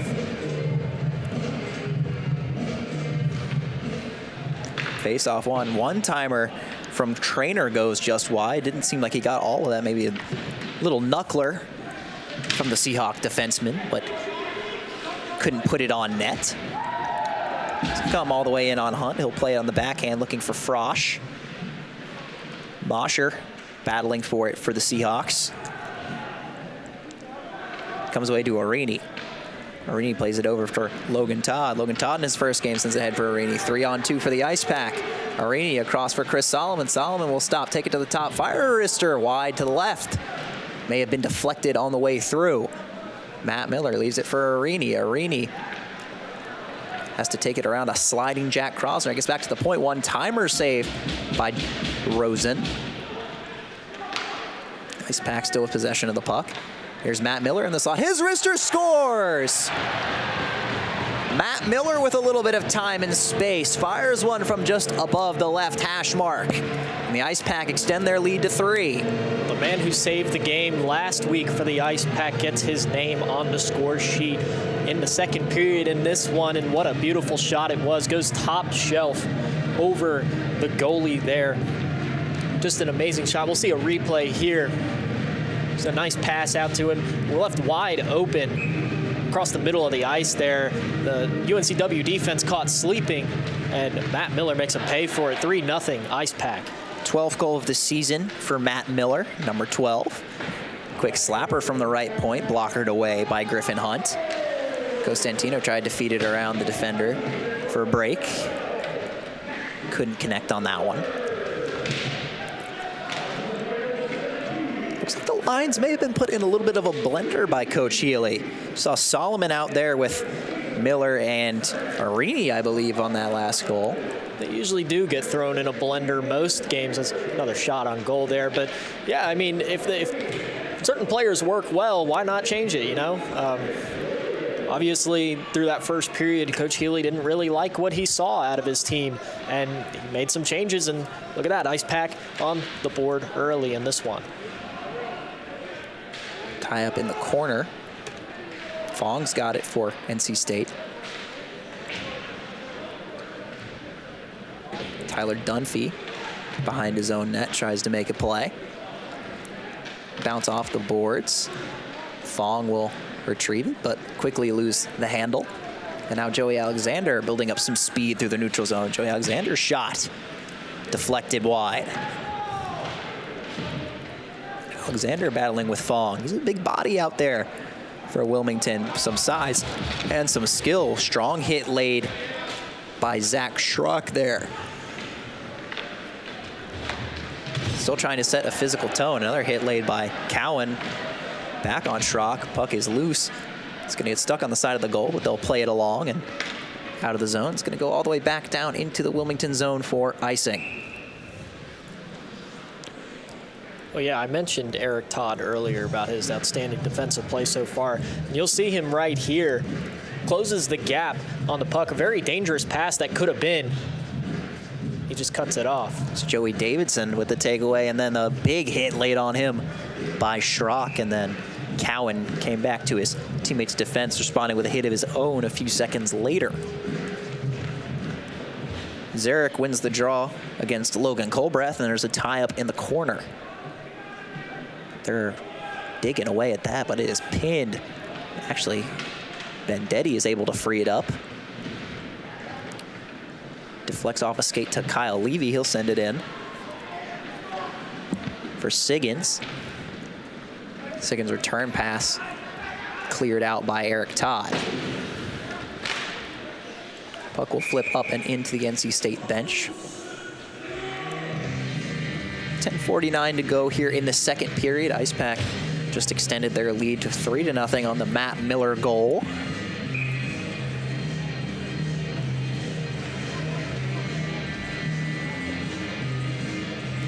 Alexander playing some big minutes for UNCW. We've seen a lot of him in this game.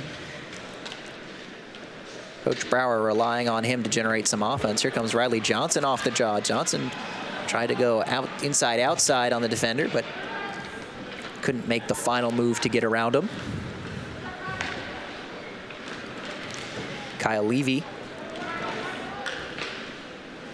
forges on. Seahawks almost kept that in, but couldn't get the handle on the puck. Back behind their own net, the Icepack looking to generate something. Hugo carries it in deep. Tries to feed it for Johnson. Wilmington all over that. Their stretch pass deflects, but UNC-Wilmington could have a chance here. Unable to track it down is Caden Chips. Chips and James getting tied up, and that's going to be a penalty on Caden Chips, likely holding or interference. Joey Alexander finally touches up on the puck.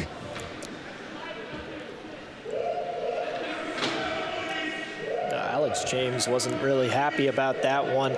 Little confusion there on the ice whether or not the penalty was called originally, but ends up getting called, and UNCW will go on the penalty kill once again.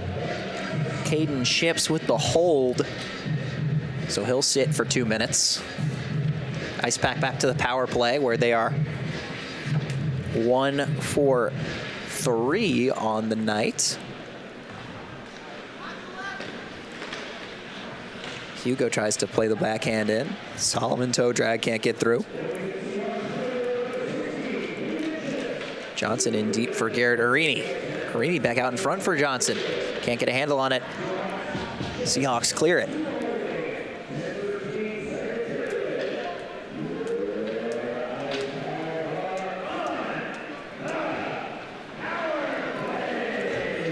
Icepack's 4th power play of the contest. Zarek will carry it in on the left side. He'll stop and give for Hugo. Hugo across for Solomon. Solomon feeds it in for Zarek. Arini and Zarek playing it around Tyler Dunphy. Hugo at the point, fakes the slapper. Give to Zarek. Zarek cross ice looking for Solomon. Solomon for Johnson. Back for Solo. Across for Zarek.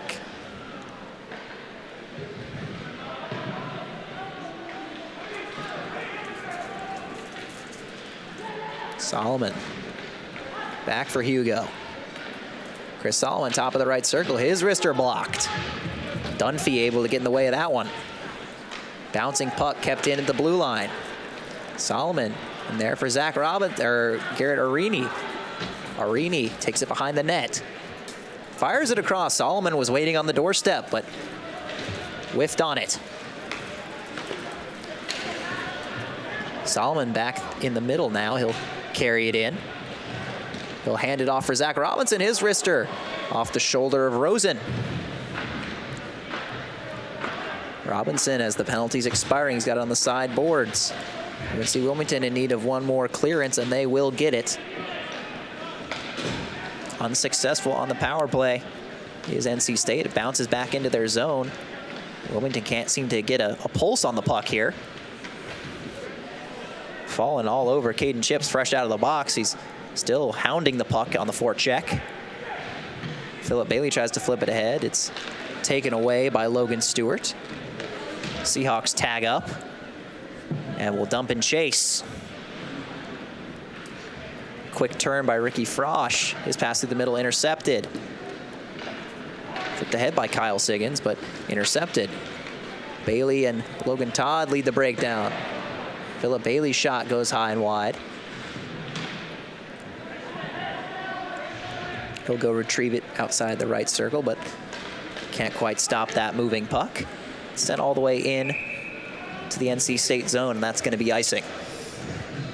Well, that power play, I thought, Icepack might not have scored off of it, but I thought there was a lot better power play than we saw even the last three, with the one with the score. Icepack generating multiple chances to score there, kept the puck in their offensive zone for most of that time. Just a pretty good power play that should give this team some energy. Icepack possessed it off the draw, but battle by the blue line, pushed out by UNC-Wilmington. Fong pushed off the puck by Logan Stewart, high flip. UNC-Wilmington very deep right now. So NC State tries to connect on the long pass. Can't find the tape. Hit laid by Krosner on Ricky Frosch. Krosner trying to track it down. Is beaten to the task by Avery Schaefer. Costantino rips a shot from the top of the slot, just wide. Kyle Siggins cross ice for Umsheed. Brendan Umsheed. His wrister blocked by Logan Todd. Seam pass. Taken away. Wilmington unable to hold the zone for very long. They'll just dump this one back in. Fresh bodies on the ice for the Seahawks. Costantino gives it right back to his opposite number, Cam Trainer. Icepack have it in the neutral zone. Good board battle here in the neutral zone, eventually won by Joey Alexander. Alexander will take it in. He'll make a nice dangle to maintain control, trying to fight off Matt Miller. Flipped around for Zach Schrock. Schrock swept out by Logan Todd. Slapped back in by Cameron Plants. For Jackson Cowan will look to get things started for NC State. Arini streaking through the middle now. Garrett Arini has got one defender to beat. He'll fire a wrister into the glove of Joey Rosen. We've seen Arini a few times tonight get behind the defense. We saw it on the goal there, and we saw it on this play here. Arini just streaking through the defense, through the middle there. Nice little dangle move, and puts a pretty good shot on net that Joey Rosen's able to save.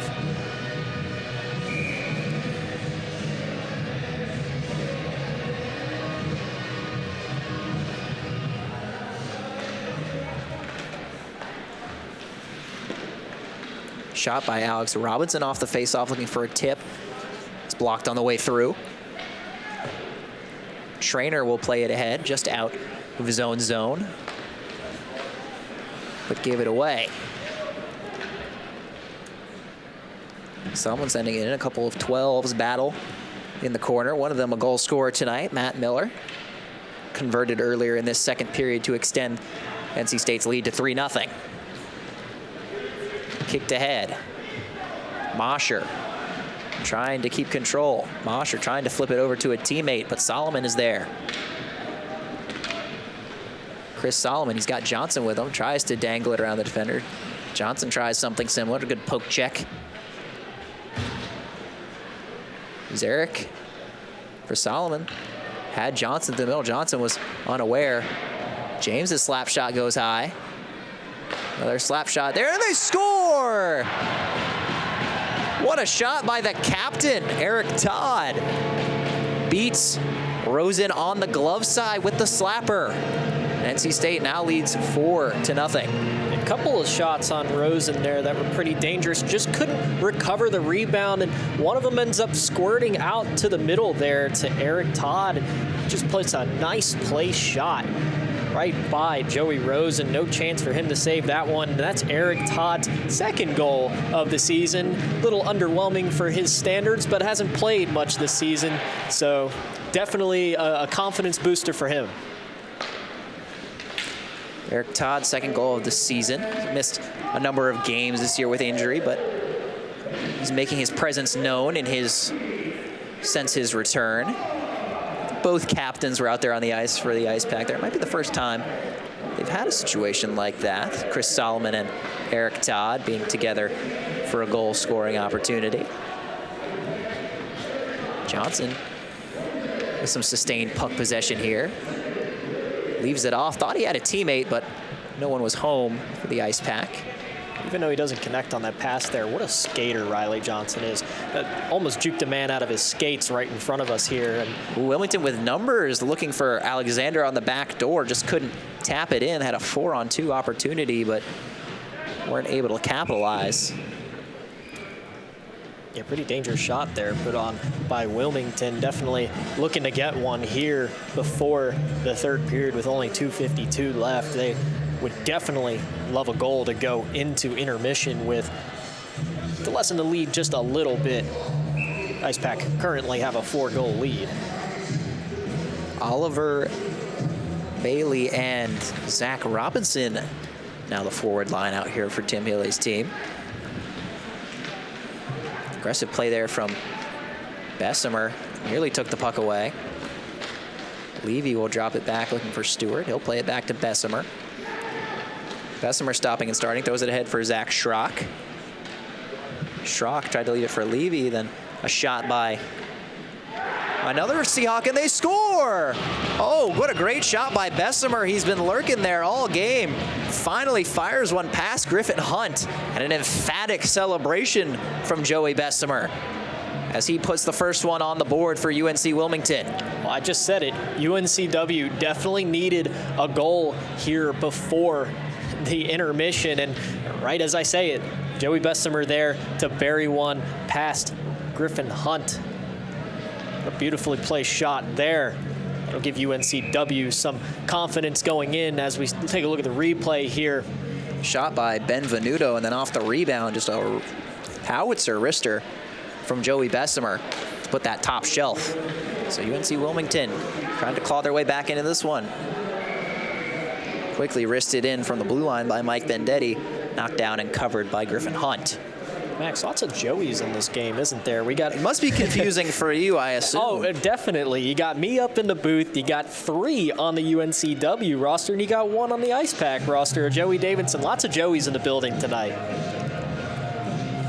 It's Joey night at Wake Competition Center tonight. Should make that an official thing. I like that. I like the ring to that. I'm sure you would. I'm sure you would.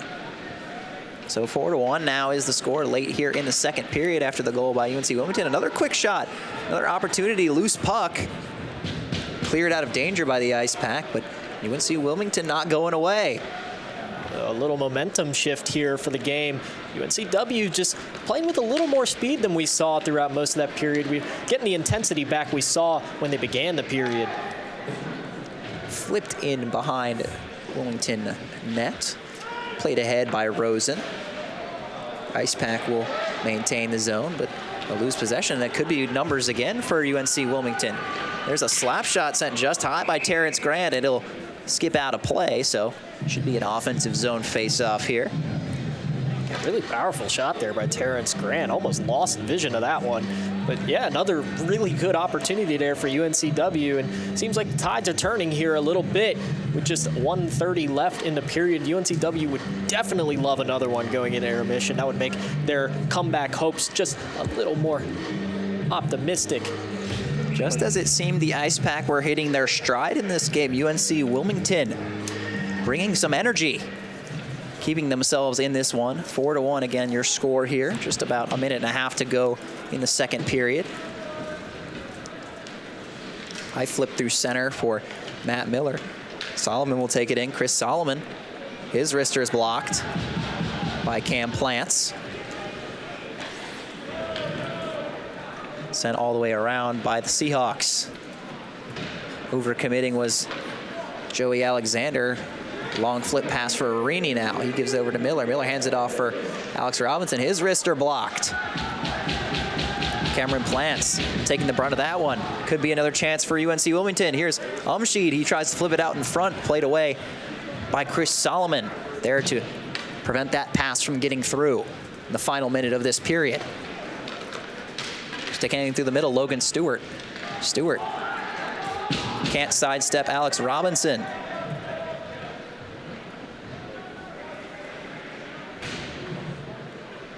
Icepack trying to clear, give it right to Alexander. Joey Alexander had some space. He fires a shot. It's loose out in front. They're hacking away at it. Still loose. It's up in the air. It flips up. Another shot by Levy. It's still out there in the crease. They can't seem to get on it. Bodies flying everywhere, sticks all over. It's pandemonium. Finally cleared away into the corner. Unbelievable, really, that UNC-Wilmington wasn't able to convert there. It's still loose out in front. They're hacking away at it. Final 5 seconds. No one can get a stick on it, and that's going to do it for the second period. So a mad scramble in front of Griffin Hunt. UNC-Wilmington unable to find Twine. And they're met with roarous applause from the Wake Competition Center crowd as NC State's able to keep this game 4-1 heading into the locker room. Well, that was exciting, wasn't it? What a good job in net there by Griffin Hunt to not lose his composure and make the saves that were needed. I couldn't even count how many shots were on net there, and good help by the NC State defense to not let one through. Overall, pretty good performance there in the second period, other than the one let-in goal by UNC-Wilmington there, but pretty strong lead, 4-1 going into intermission. NC State Icepack up on top. A sneaky, exciting one here at the WCC. A lot of action and a lot of fun play is going back and forth. Two very talented hockey teams just giving their all in this one on a Friday night in Morrisville. 4-1 is your score after 40 minutes of action. When we come back, we'll have intermission coverage and analysis here on PackTV. Don't go away.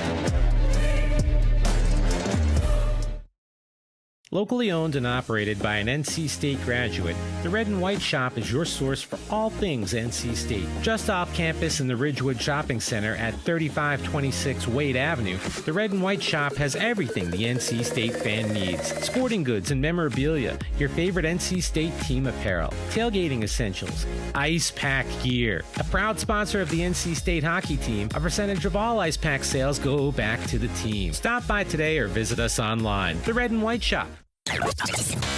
From the top of DH Hill Library, Don Diablo. Oh yeah, this is actually in my studio. WKNC HD3 Raleigh. Hey, what's up and what's going on, folks? This is Kid Kinetic, your boy up here at the top of the hour. And guess what I got? A treat that's too sweet to beat. This is Wolf Bites Radio. Oh, that's really sweet. NC State.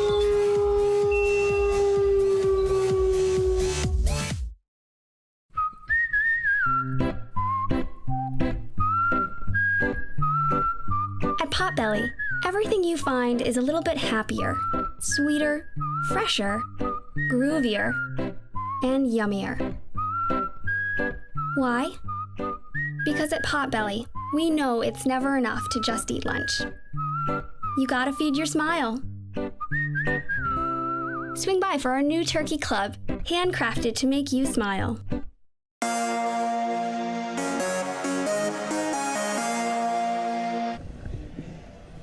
4-1 is your score here from the Wake Competition Center after 40 minutes of action between the Icepack and the Seahawks. NC State, that 4-1 advantage, and It was just a really exciting period of hockey. Max Scorin and Joey Bianconi with you as always here on PackTV. And just here experiencing a pretty fun game, back and forth, a lot of high-flying action, especially there right at the end of the period, just pandemonium out in front of the crease of Griffin Hunt. But it's not 4-2, it's 4-1. They're able to stave off that chance. And we'll just see how this one is playing out moving forward. But personally, I've been incredibly impressed. I don't think I can say it enough by the energy and the aggression of UNC-Wilmington. They're just generating a lot of chances, for the most part, pretty sound defensively as well, not allowing NC State to establish too much sustained pressure and really hitting on those breaks. And if they're able to maintain the same energy that they have shown at the beginning and ends of the periods that we've seen so far, I think they can really make this thing a hockey game in the third period. Yeah, I will have to agree with you. They really would have loved that goal there at the end with the scrum that seemed like it lasted for ages there, especially for the NC State players, I'm assuming. But that was just so exciting. Me and you were on the edge of our seats during that one. But, yeah, UNCW can still make this a game. They got that late goal in the second period and almost added on another one. So they'll be definitely looking to just ease into that lead there a little bit. Now, the Icepack have made good opportunities. They've had their opportunities and they've scored, but UNCW giving them a run for their money. I thought the Icepack played a lot better in the second period than they did the first, so they look to carry that into the third period, and I think the Icepack should be okay, but UNCW is knocking on the doorstep. It's great to see road teams come into this building and put forth a strong effort. Only one's been able to come away with a win so far this season, that being Liberty a few weeks ago to kick off the second half of this season. But just some high-flying action really both ways. Penalties not telling too much of a story so far. UNC-Wilmington was able to get on a power play there, but unable to convert on it in that second period, their first of the game. And we'll see if that discipline kind of keeps up for the rest of the game. Typically, we'll see a few more penalties being called, I think, both ways, but refs kind of letting them play in this one, keeping the flow of the game. Of course, there have been some calls here and there, but it's really all you can ask for out of a hockey game. And for a 4-1 game, it doesn't really get as exciting as this. Yeah, very exciting. And definitely going back on the penalties, what you said, definitely nothing like we saw in that Kentucky game here just a couple months ago. We were talking about that pregame, how such a crazy game that was because of so many penalties. So definitely a lot more discipline than that game and most games that are played here. So, yeah, take advantage of the opportunities that are given to you. If you're on the power play, you're definitely going to want to score. And NC State has done that once already tonight with Parker Zarek in the first period there. So definitely make the most of those opportunities. But for both teams, they're really going to want to see their players stay out of the box for this one. To recap this last period of action, Matt Miller made it a 3-0 game with that wrister at the top of the slot, left a little bit too much time and space Seahawks gave him there, so he was able to extend the NC State lead. Then Eric Todd, the co-captain, with the slap shot there off the rebound, making it 4-0 late in the period, but it wouldn't go to the locker rooms that way. UNC-Wilmington, Joey Bessemer with a howitzer of a wrister off the deflection to him on that right side, made it 4-1. Not many goalies are going to stop that one, so Griffin Hunt probably not too upset. Of course, you can save any shot, but some are just well placed and hard to beat if you're a goaltender. Yeah, and I think Griffin Hunt is playing a pretty good game. That shot from Bessemer, just a really hard one to save. But you look at Griffin Hunt's stats for the 6 games that he's played this season, and he's allowed on average 4 goals a game. So going into the third period just with 1 on his record, that's something to look forward to. Only a period left, and he's only let up 1 goal. So, something to build on, and I'm sure his confidence is still there, and he's still ready to play another period of hockey. But he'll have to remain sharp, especially in the beginning of the period. As we've seen so far in this game, Seahawks come out with a lot of energy, start out, and they'll finish up with a lot as well. And we'll see if they're able to maintain that sort of buzz and energy throughout the entire third period. 4-1 is the score here in the second intermission. Icepack leading the Seahawks, looking to finish them off in the final frame. When we come back, we'll look at the highlights from the second period of action. You're watching Icepack Hockey on PackTV.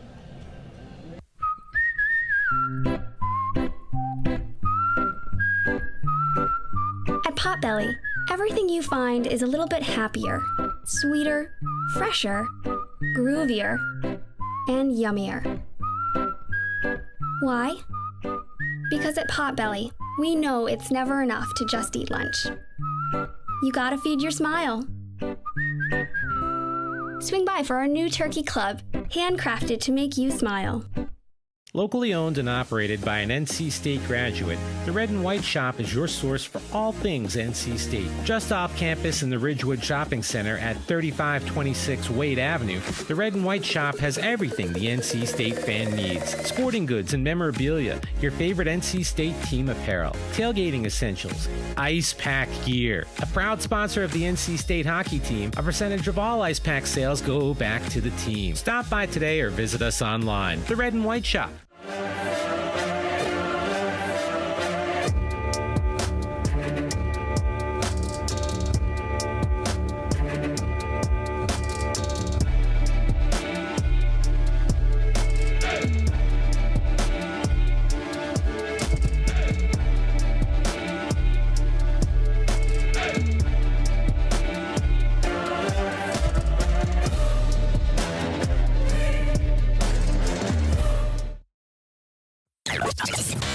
From the top of D.H. Hill Library, Don Diablo. Oh yeah, this is actually like in my studio. WKNC HD3 Raleigh. Hey, what's up and what's going on, folks? It's Kid Kinetic, your boy up here at the top of the hour. And guess what I got? A treat that's too sweet to beat. This is Wolf Bites Radio. Oh, that's really sweet. NC State.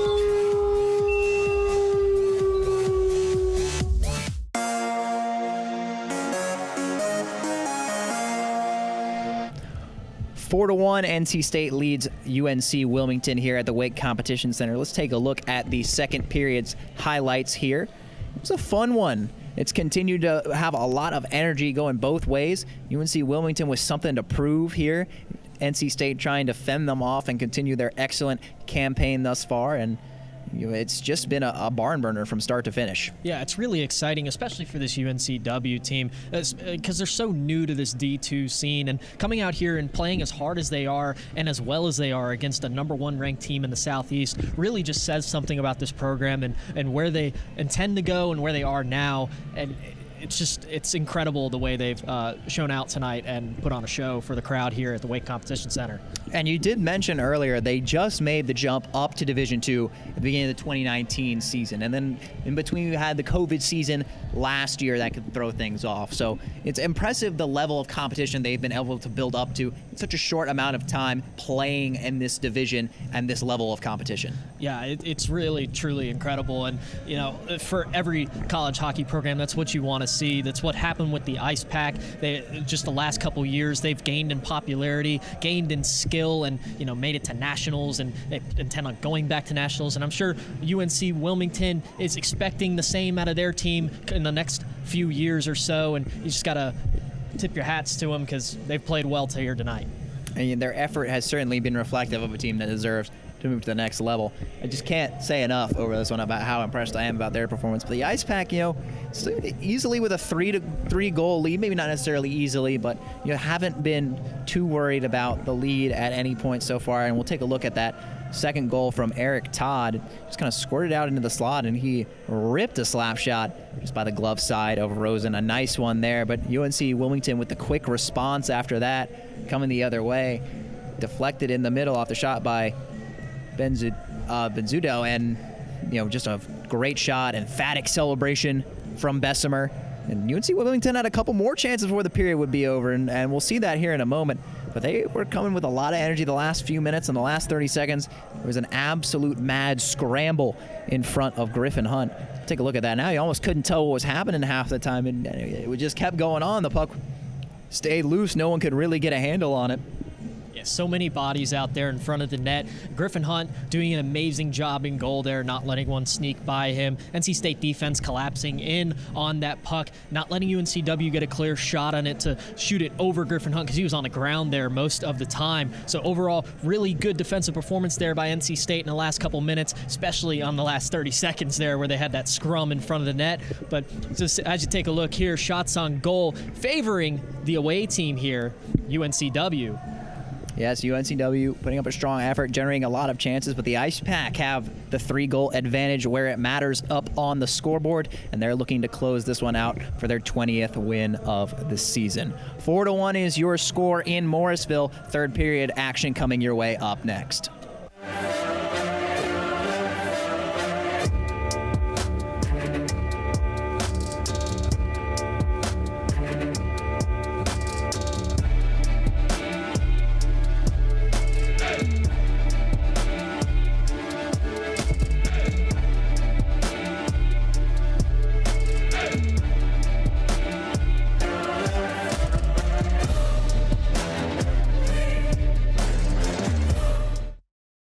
Locally owned and operated by an NC State graduate, the Red and White Shop is your source for all things NC State. Just off campus in the Ridgewood Shopping Center at 3526 Wade Avenue, the Red and White Shop has everything the NC State fan needs. Sporting goods and memorabilia, your favorite NC State team apparel, tailgating essentials, Icepack gear. A proud sponsor of the NC State hockey team, a percentage of all Icepack sales go back to the team. Stop by today or visit us online. The Red and White Shop.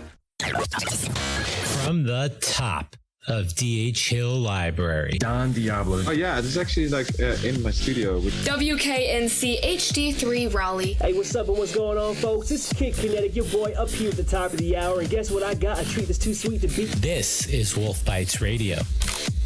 Oh, that's really sweet. NC State.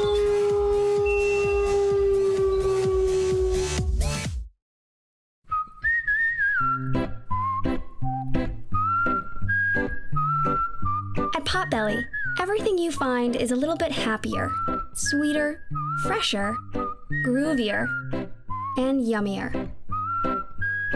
Why? Because at Potbelly, we know it's never enough to just eat lunch. You gotta feed your smile. Swing by for our new turkey club, handcrafted to make you smile.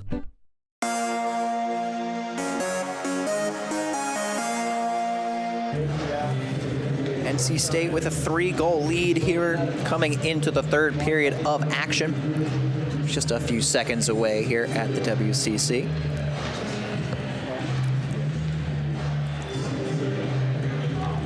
It'll be interesting to see if trends from earlier in this game will continue. Maybe an extra pep in the step for Wilmington to start out the period.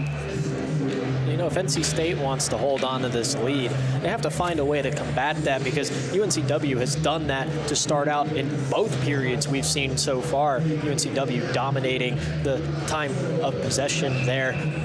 So NC State needs to find a way to enforce their game on the UNCW, play with some style. Get the scorers out there like Chris Solomon, Riley Johnson, get the crowd hyped up and ready to go. Miller, Arini, and Solomon will be up front to start this period. Some final fist bumps for Joey Rosen from his skaters. And we'll get things all squared away for the third. Puck is dropped between a couple of 12s, and it's won by the one in white, Matt Miller. And he'll grab the puck off that pass from Chris Solomon. Unable to make anything happen. James will carry it in. James makes the play to the backhand. He's still got it, trying to deke a couple of defenders. Matt Miller's got it. He whiffs on the shot. Colbreth flips it ahead.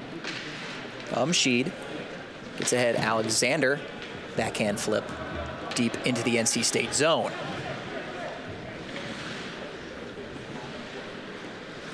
Alex James for Solomon. NC State entered the zone offsides and the behind the back pass, so they'll have to tag up. Wilmington will take it the other way. Bessemer chipping it in. Bessemer going after it. Beaten to the puck. But Bessemer's got it again. Joey Bessemer with a nice move around Alex James. Throws it out in front.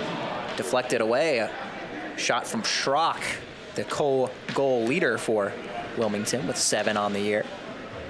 That was a pretty good pass from Joey Bessemer there. Seeing that he didn't have the angle to put that one over Hunt, passed it to the middle to his teammate that had a better shot, as Parker Zarek almost nets his second one there, just a little wide of the net. Riley Johnson tries to split the defenders, but the Seahawks clear. Big hit by Cowan there at the blue line. And there's going to be a penalty on him. He may have arrived late on that one. Hit number 93, Mike Bendetti, just a little too late. We'll take a look at it here as he's skating up towards the blue line. Cowan just delivers a massive hit. Puck just a little too far away from Bendetti to say that he had possession, so Cowan will take a seat in the box, and NC State will go on the penalty kill. Roughing is the call against Jackson Cowan. It was a good catch by Ui and followed the puck out of the zone, so he would have missed that massive hit, but roughing maybe a little bit too much there from Cowan. Caught the dismay of the officials, so he'll sit 2 minutes. UNC-Wilmington with a power play opportunity, looking to convert on the man advantage for the first time. 0 for 1 so far. Joey Alexander will try to dangle through some defenders on the power play, but it's deflected away. Soft wrister from Bobby Brower, handled by the glove of Griffin Hunt. Now, UNCW definitely needs to score here, and I'm sure that was emphasized on the bench when they were going on the power play. They absolutely have to have one here. They need 3 goals here in the last 18 minutes, and definitely netting one on a power play will be more than beneficial in their comeback hopes. Good denial by Parker Zarek to clear that one out of the Icepack zone, so Wilmington looking for another chance to re-enter. Alexander playing it along for Colbreth. Colbreth behind the net is stripped. Alexander gloves it down, chopped out by Garrett Arini. Bobby Brower will take it down the middle. He'll fire a shot into the chest pad of Griffin Hunt. I like the confidence there from Bobby Brower, just skating it all in on his own, splitting the defense there and putting a nice powerful shot there, and Griffin Hunt testing him out a little bit, but Griffin Hunt able to make the save. Hit the P and Icepack. The chest pad. Face-off won by the Icepack and flipped out. Chasing after it, Emery Oliver. He will win the race, and he is hammered by Zach Schrock. He's feeling that one. Slow to get up, so officials will blow that one dead. That is going to be a penalty on Schrock. Looks like boarding. Well, good job by Emery Oliver here to show his speed to get to that puck, to try to make it short-hander there, but just a push into the corner there on the boards, and Emery Oliver's definitely feeling that one. He'll go to the bench. Good to see him able to pop up and skate off on his own, though. Hopefully nothing too serious resulting from that hit. So play 4-on-4 for 44 seconds, and then it will be a minute and 16 of power play time for the Icepack. High-flying intensity we've seen with 5-on-5, you can definitely assume that the 4-on-4 is going to be pretty exciting here. 37 seconds left on it. Long flip pass does not get to Caden Chips. Sent back into the Seahawks zone. Blind pass out in front. Benvenuto on it for the Seahawks. Benvenuto throwing it out in front. It's loose. It's still loose puck out in front. No one was able to get a handle on it. Plants will carry it ahead for the Seahawks. Almost a dangerous rebound out in front of Griffin Hunt. Could have resulted in a situation like we saw at the end of the last period, but was quickly cleared out of danger. Zach Robinson will fire a wrister on, and struggling to handle the rebound, but eventually pouncing on it is Joey Rosen. Yeah, very dangerous situation for the Icepack back at their own net there. Griffin Hunt was actually hit into by his own man. We'll take a look at the replay here. You see him back up. He hits into Griffin Hunt, and that's not going to be a penalty because it was Icepack on Icepack. If that were a UNCW player that hit Griffin Hunt, then we'd be talking a different story. But yeah, it could have been a very dangerous situation for the Icepack. It looked like James almost got bumped into him, but now Icepack on the power play with an offensive zone draw. Wrister from Hugo rings off the iron. Still loose, rebound, and they score. Nice feed from Parker Zarek to find the wide open Chris Solomon.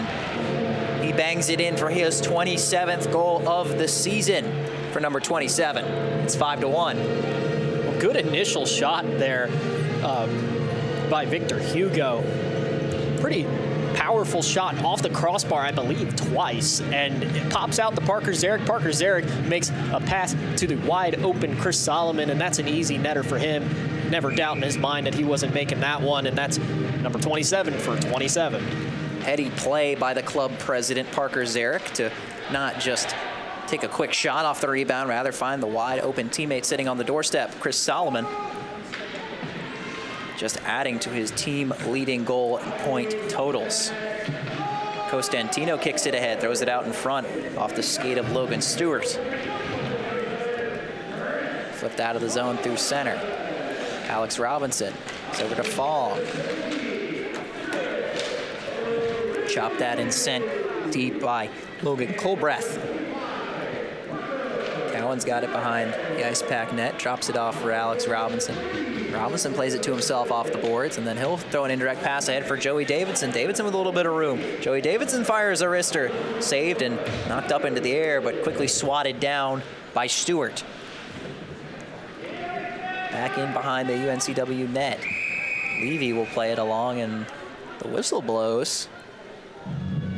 And Alex Fong is going to be guilty of a penalty. It actually looks like it's going to be calls for both teams here.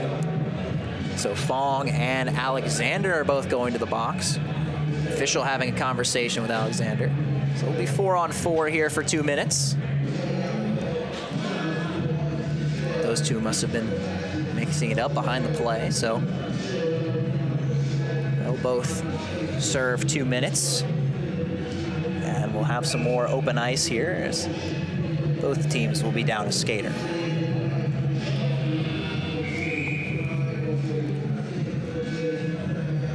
Attempting to get both the penalties up on the clock here, the scoreboard. They remedy the situation and things are all squared away. Face-off won by Matt Miller. Frosch trying to get past a few defenders. Wilmington takes it away. Pass across the middle. It's turned over.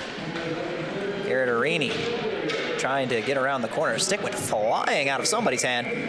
Penalty's been called here as well. See who the guilty party is.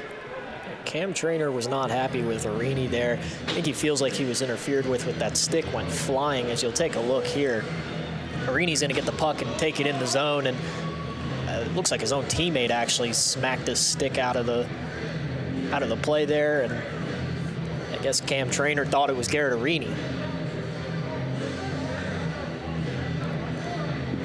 So a 4-on-3 or a 5-on-4 power play rather. Maybe it is 4-on-3. There's some confusion amongst the officials and the players, and so it will be 4-on-3. Telling the goal scorer of UNCW there, Joey Bessemer, to go take a seat on the bench. Face-off tied up, played ahead by the Icepack. Now Johnson's got it. Riley Johnson across for Solomon. Solomon ahead for Zarek. Back to the point, Solomon. Riley Johnson, right circle. Solomon. Zarek. Solomon again. His wrister scores! Chris Solomon doing exactly what you said over the intermission. Big time playmaker, making plays, scoring goals, his second of the period. And now the Icepack lead 6-1. Yeah, Solomon was a player that the Icepack were missing very much last week in that overtime win against Virginia Tech, and this is why. It's just a very powerful shot here from the top of the face-off circle to something Chris Solomon does pretty much on a daily here in the Wake Competition Center when we do have games. Just something you would expect out of him, and he already has 2 of them in this third period to put the Icepack up 6-1 and pretty much demolish the hopes of UNCW's comeback. Now 28 goals on the season for Chris Solomon.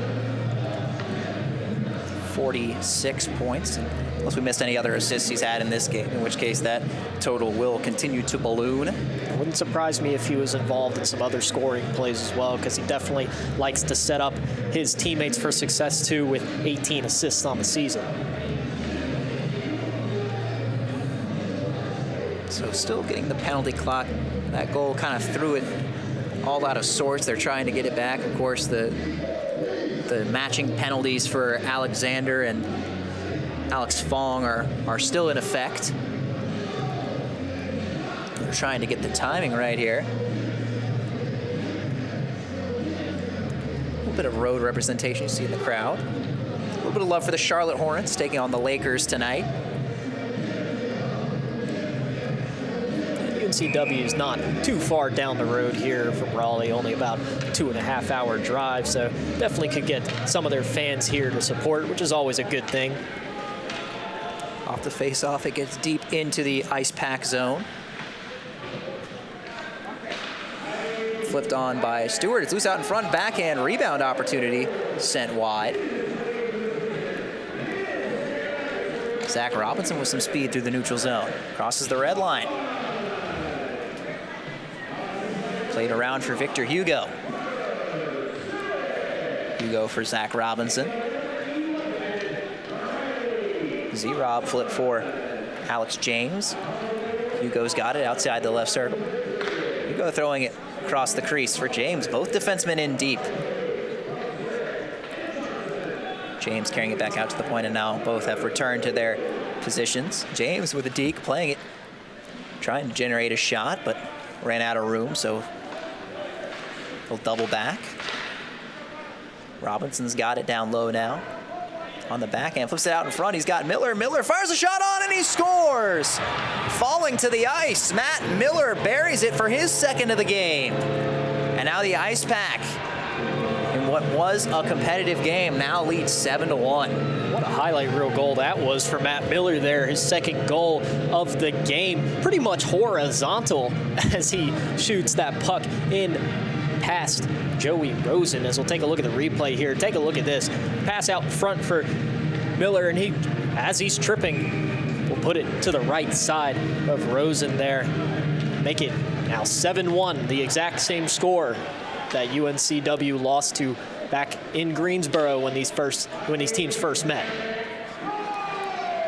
Behind the net, gets stuck on the outside of the cage before being freed up. Matching penalties to Alexander and Fong have expired. Alexander, fresh out of the box, will carry the puck into the offensive zone. Taken away by Logan Todd. Pass across by Umsheed, picked off by Ricky Frosch. He'll dump it in to the Seahawks zone. Icepack coming out very strong with his performance in the third, putting this one to bed. There are still 12 minutes and 45 seconds to go. 2-on-1 for UNC-Wilmington, but the pass for Umsheed just has a little too much mustard on it, and that chance will not come to fruition.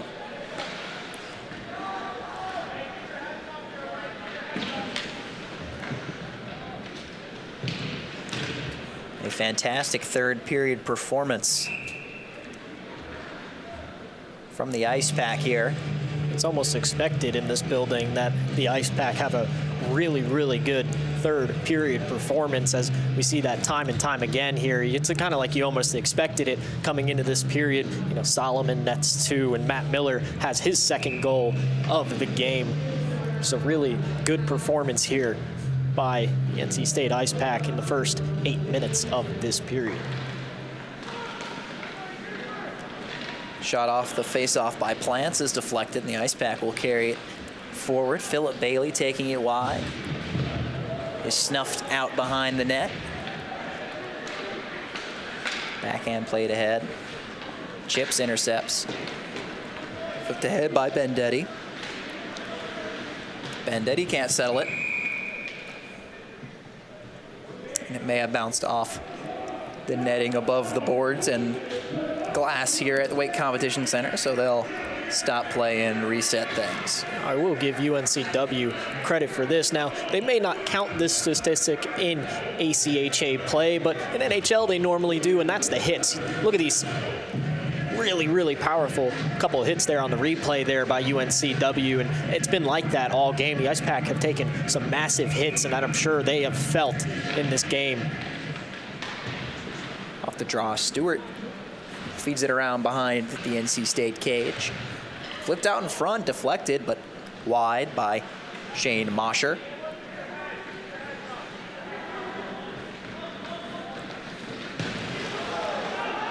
Pass blocked back in the Icepack zone. Now a whistle blows. A penalty has been called. It's on Krosner. Krosner's not happy about that one, but I do agree with the penalty. That was just a little late on the hit there, as I'm crediting this UNCW team for making massive hits all game. That's just one that just came a little bit too late, and it's not. Krosner displeased. A conversation between Wilmington captain Joey Alexander and the lead official. Charging was the penalty against Krosner. Of course, you cannot wind up into a hit and take multiple strides into somebody.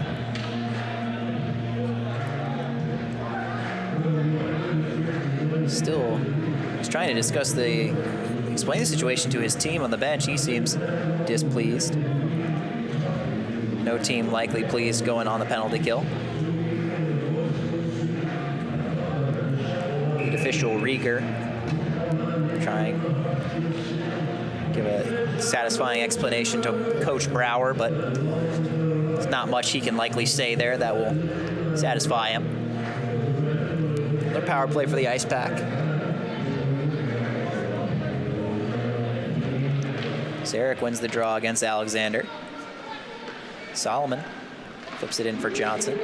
Solomon's got it. Cross ice for Zarek. Down low, Arini. Up top, Hugo.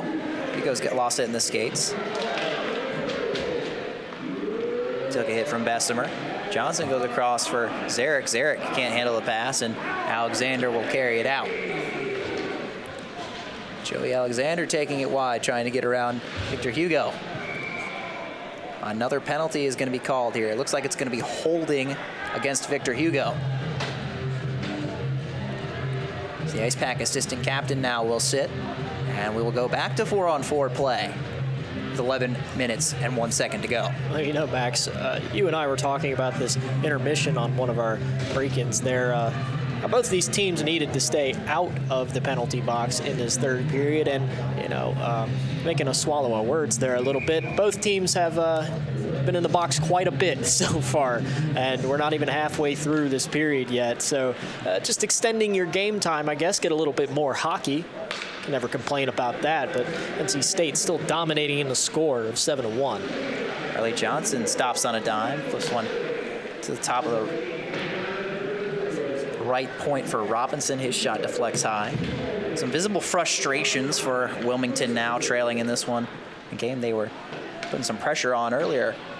Rister looking for a tip. It's loose out in front. Cowan had a yawning cage sitting there just outside the crease, but couldn't bury it. Yeah, Cowan had wide open left side of that net there, but credit to Joey Rosen there, closing the gap, making his first really good save, I'd say, of the night. Riley Johnson in his own end. Will double back and look to lead another rush here in 4-on-4. Johnson through the middle, trying to dice around a defender whose back was turned. He picks it back up, fires a shot wide. Miller on it for NC State. Cowan for Alex Robinson.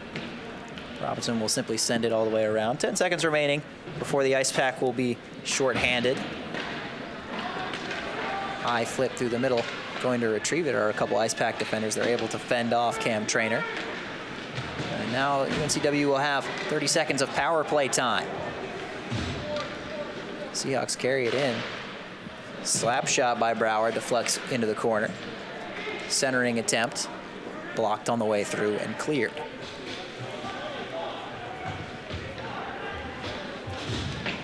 Icepack with 3 goals in this third period to really put this thing out of reach, and Frustrations mounting for UNCW, and icing there on the power play will essentially salt away the final 9 seconds of their man advantage.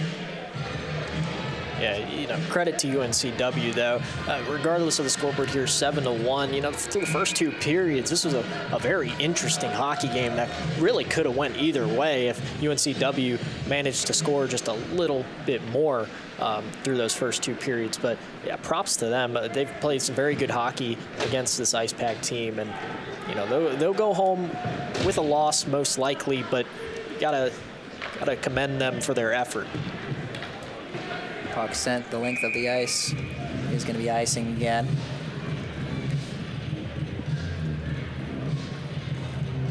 You see Wilmington still with the advantage in terms of shots on goal. You can see Max Gore and Joey Bianconi with you on the call here on PackTV. You can follow us at those social media handles there. Happy to bring you action here from Wake Competition Center. Chance off the draw. Good move by Costantino to get a shot on, but saved by Rosen. There's 2 more home games remaining after tonight's contest. Next week they'll take on East Carolina, and then on February 11th they will have the West Virginia Mountaineers coming to town. So 2 more contests. Icepack looking to get out of this season with just 1 loss at home. ACC playoffs coming up pretty soon here after that stretch, the last stretch of some home games. The Icepack are going to have their sights on that as they look to take back the ACC title once again. Looking for their 4th straight ACCHL title. One of the trophies Coach Tim Healy told his team they wanted at the beginning of the season. They wanted the midseason tournament in Virginia. They won that. Want the ACCHL title, and they want to get through regionals and hopefully bring home a national title. Of course, a daunting task, but it's been another great campaign for Coach Healy's team. Huge hit laid in the neutral zone by Mike Bendetti, and he and Costantino are going to go at it here after the whistle. An absolutely monstrous hit laid by Bendetti, and Costantino is no small fellow. It's hard to bring him down with such emphasis, but they'll mix it up and things will get broken up. I would assume multiple players will not be playing the rest of this game based on that, and the ACHA's pretty strict no tolerance for the excessive violent conduct or anything of the like. Officials are going to discuss that now. Yeah, and that would be a very good assumption. Just a massive hit along the wall there by Bendetti. And, yeah, I mean, stick up for your teammates, right? Nick Costantino over there immediately at Bendetti for that hit. And an unnecessary one, if that. I mean, just 8 minutes left and you're down 6 goals. There's really no reason why you should be endangering another player like that. I was crediting UNCW for playing a very physical game, even though they are still down. You want to show that you are alive, and your team hasn't died yet, but you don't need to be making hits like that. That could injure a player and potentially end the season, and you wouldn't want to do that, especially with the performance that UNCW has put on. You don't want to leave the rink knowing that you would hurt another player like that, but luckily everybody seems to be okay.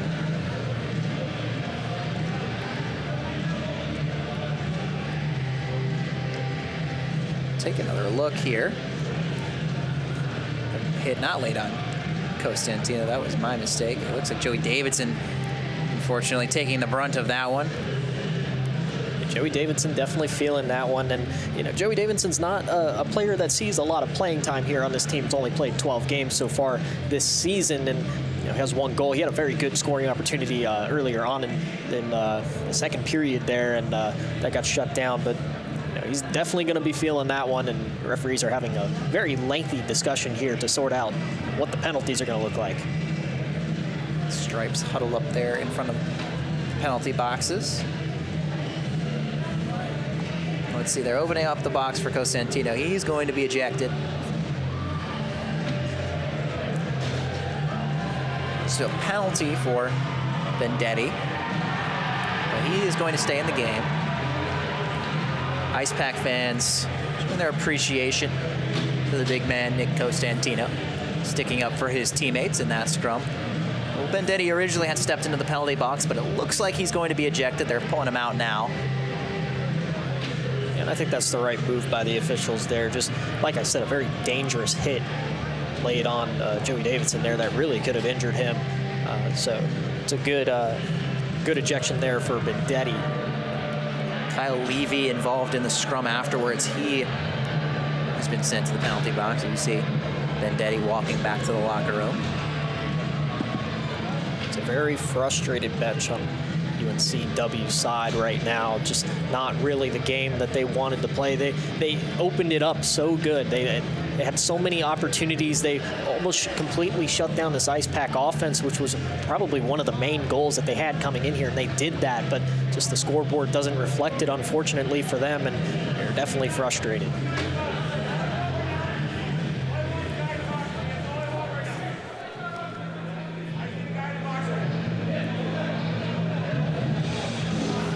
Coach Tim Healy getting into a little argument there with the refs, not taking too kindly to that. As we await our final penalties getting handed out here, there's going to be a major penalty given to Avery Schaefer. I believe he'll serve that penalty for Nick Costantino. Yeah, that is likely correct. Stepping in, I assume the penalty there is fighting, but we'll be unsure. Doubt they'll be signaling every penalty they've handed out here, as that would be a very long charade out there in front of the penalty boxes. Levy's likely got a roughing penalty for stepping in there. He's already in the box, attempting to dole out some final explanations to everybody huddled out there.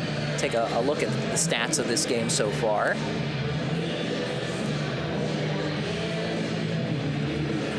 Griffin Hunt, they're saving 24 out of 25 shots. Pretty good performance in net so far here tonight. Not much time left.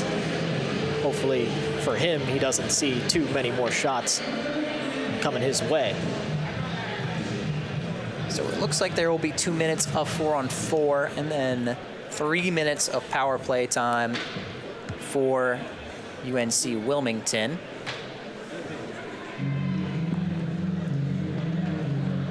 Players slowly kind of sauntering around out there for UNCW, waiting for things to get started. Score update for those curious. I did mention the Hornets earlier. They were able to come away with a 117-114 win over Los Angeles Lakers tonight.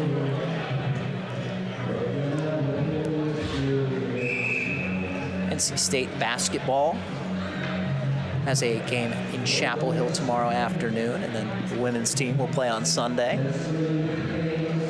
Packed weekend of NC State athletics. Off the face-off, chopped ahead. Johnson with some speed, fires one. Looking to pick the corner from the goal line. Eric Todd's rebound chance is sent wide. Hugo fires a wrister on, easily swallowed up by Rosen. It's interesting there, Alex James was kind of just lagging back at his own blue line while the other three players sort of drove the offense. Interesting strategy there from the Icepack. Maybe was expecting a breakout, and I think the Icepack are just content with salting this game away. I don't expect them to push offensively like they had in the third period like we've seen, and that's probably why they had James sitting back. It's just to stop any impending UNCW breakout as a goal as I speak on that. The Seahawks score. It's Terrence Grant. Puck just leaked out in front, and he put it over the shoulder of Griffin Hunt to make it 7-2. So we will not have a repeat of November's matchup from the Crown Coliseum. UNCW doubling up their goal total here. A little bit of life for them. They do have some power play forthcoming after the 4-on-4 time is over here. So something to play for Coach Brower's men. Terrence Grant must have heard what I said. Pretty well placed shot by him. Credit to him. Right over the shoulder of Griffin Hunt. Zach Robinson's got some room up the left side, though now he carries it in his wrister, deflects up and into the netting. Zach Robinson's been awfully quiet tonight. Haven't really mentioned his name much. You know, he was on that scoring streak a few weeks ago, calling his name a lot, and it's the first time I think we've really said his name tonight.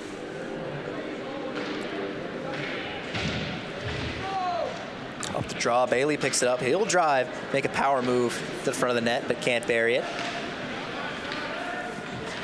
Cowan gives to Zach Robinson. Robinson sends it over for Philip Bailey. Bailey in deep, back for Z-Rob. He'll throw it out in front. He's got Bailey, can't settle it. Bailey circling, takes a shove from Brower. Bouncing puck. Played back behind the UNCW net where the Seahawks will reclaim it. Brower looking up ice, plays it back to himself. A nifty little move to get a little space. Gives it up for Umsheed. Umsheed unable to play it much further. Here's Bailey. Cross corner flip. His team will go for a change. Logan Stewart up for Kyle Siggins. 5 seconds remaining of 4-on-4 before the Seahawks go on the power play. Here's Emery Oliver in the offensive zone. He'll stop and salt some seconds off from the blue line before sending it back to Logan Todd. Todd will send it the length of the ice behind Joey Rosen. So the Seahawks now extended power play. Looking for a couple consolation goals. That one is sent behind the defenseman leading the rush, but Stewart picks it up through center and he'll carry it over the blue line. Seahawks waiting on a man. They've got him now, and there's the shot. It's loose out in front. Swallowed up by Hunt. Cam Trainer came in off the bench and fired the wrister, but Hunt stonewalled him. Yeah, rebound opportunity there for UNCW. Could have been dangerous, but Griffin Hunt plays it well, closes his legs, closes the 5-hole, and eventually whistle blows. There will be a face-off right in front of him.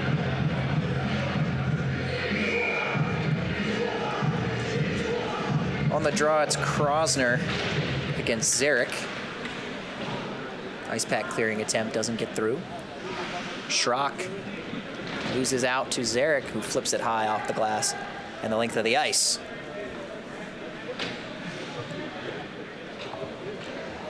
Just about 5 minutes to go from the Wake Competition Center. NC State with a 7-2 lead. Kyle Levy tries to play it out in front. Schrock, his backhand try is blocked. Behind the net, Joey Alexander turning. Get it over Schrock. His centering pass will escape the zone.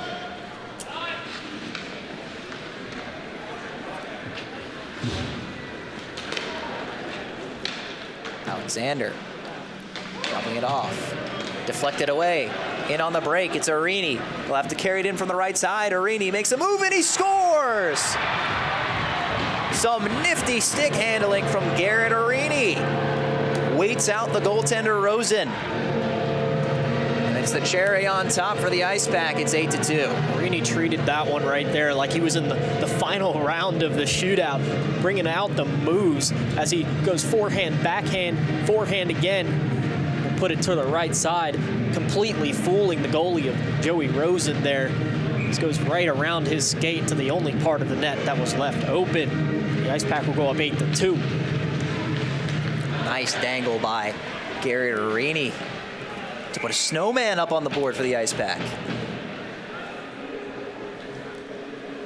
Fellow North Carolinians hope to be building some snowmen tomorrow, as we'll have another snow system moving through later after this game. Look at the final weather report from weatherman Joey in the post game.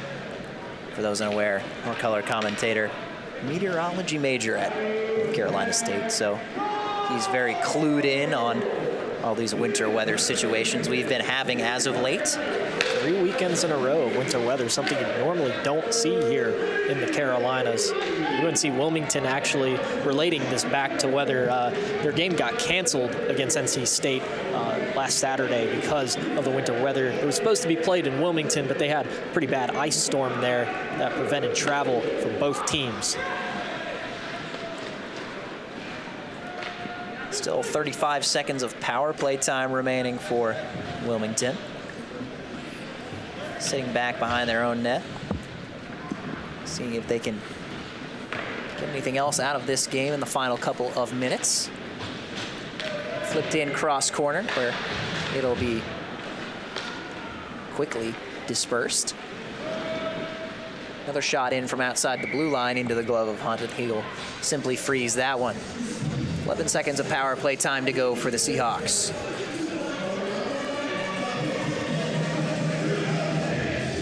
So with this win, the Icepack will get their 20th win of the season, going to 20-2 overall, 20-1 in Division II play. Just outstanding record by this NC State Icepack team, something that you can be proud of. A 20-win season definitely gets my approval. I don't know about you, Max, but Solomon playing it into the middle now. He's cut off by Plants, but regains the puck behind the net. Solomon goes over to Miller. Miller firing a quick cross ice pass for Avery Schaefer. Couldn't retrieve it.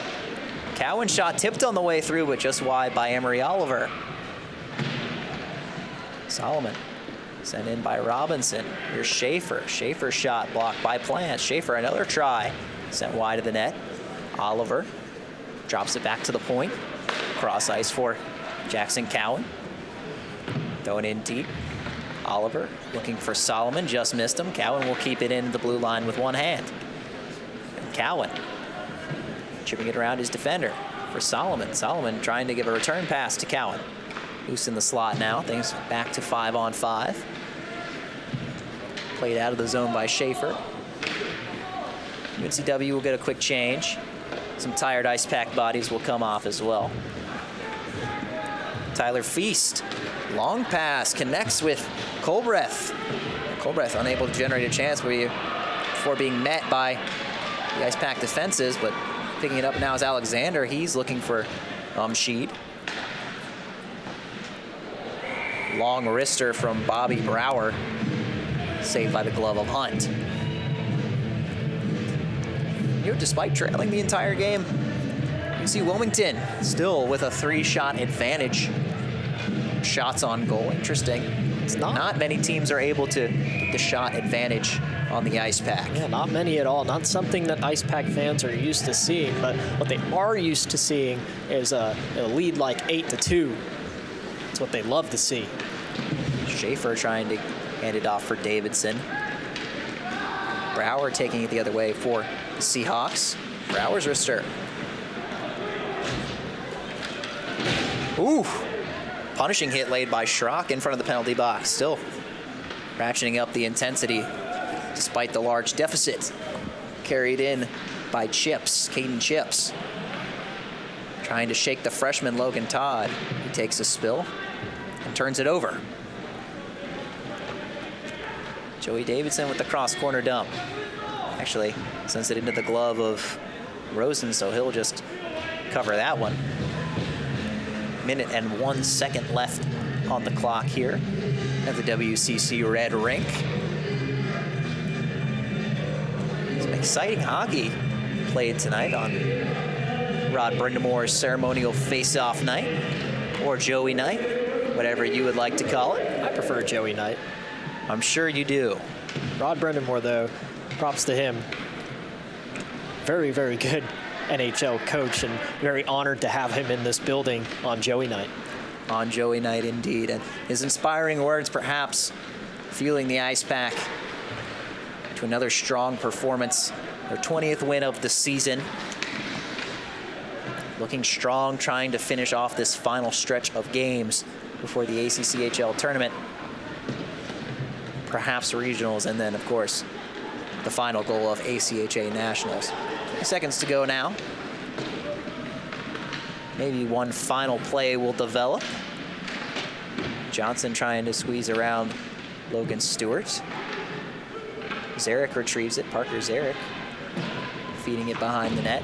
Final 5 seconds. James will rip a wrister. It's a shin pad on the way through, and that is going to do it.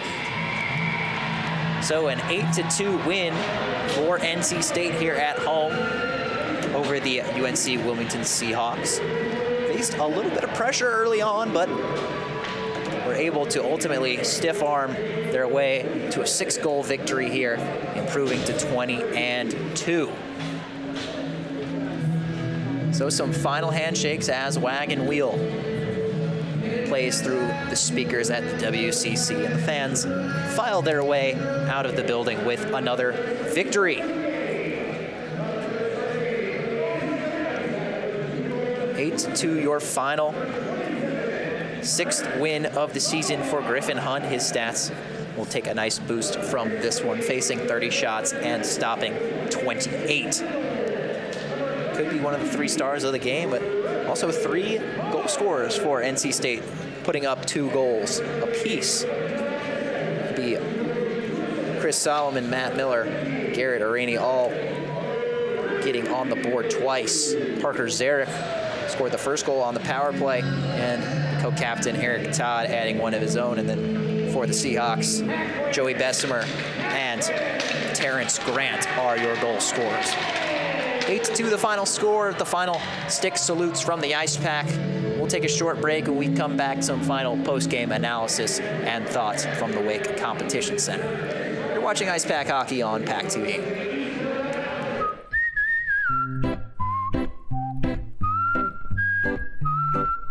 At Potbelly, everything you find is a little bit happier, sweeter, fresher, groovier, and yummier. Why? Because at Potbelly, we know it's never enough to just eat lunch. You gotta feed your smile. Swing by for our new turkey club, handcrafted to make you smile. Locally owned and operated by an NC State graduate, the Red and White Shop is your source for all things NC State. Just off campus in the Ridgewood Shopping Center at 3526 Wade Avenue, the Red and White Shop has everything the NC State fan needs. Sporting goods and memorabilia, your favorite NC State team apparel, tailgating essentials, Icepack gear. A proud sponsor of the NC State hockey team, a percentage of all Icepack sales go back to the team. Stop by today or visit us online. The Red and White Shop.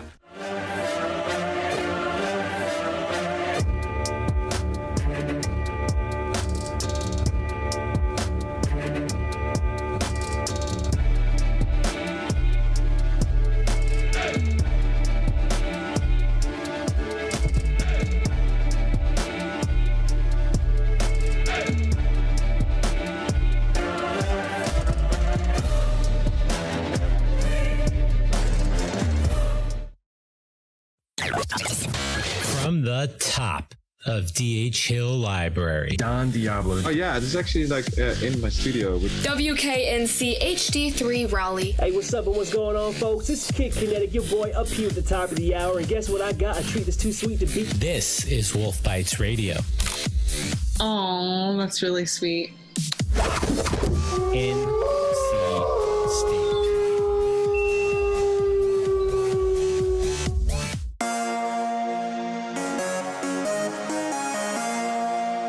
Welcome into Icepack post-game here on PackTV. Max Gorin and Joey Bianconi with you as always as the Icepack take home an 8-2 victory over the UNC-Wilmington Seahawks here at the Wake Competition Center.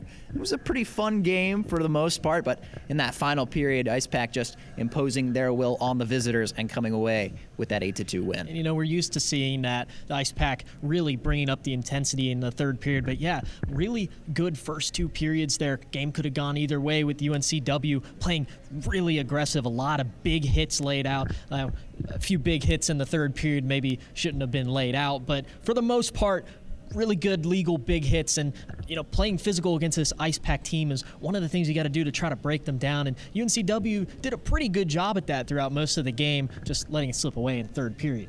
Yeah, it was a physical contest, a lot of aggression, especially on UNC-Wilmington's part, a lot of skirmishes and big hits and such that we saw there in the third, and especially that massive hit laid by Bendetti on Joey Davidson. But Joey didn't seem any worse for wear. Perhaps the effect of Joey night here at the Wake Competition Center but just some entertaining hockey for the most part in this game. And even though it may be lopsided on the scoreboard, there was something to watch for until the very end. And that's the level of entertainment these two teams can provide. And the Icepack just really showing that level of depth and that level of skill and scoring ability that has elevated them to the level that they are on right now. Yeah, definitely. And you mentioned the play by both these teams. This is like the biggest crowd we've seen in this building, I believe, since week 1. So lots of people in here supporting both teams, and that's just really good for the support because you have people going out and telling their friends, hey, why don't you check out this really cool Icepack team that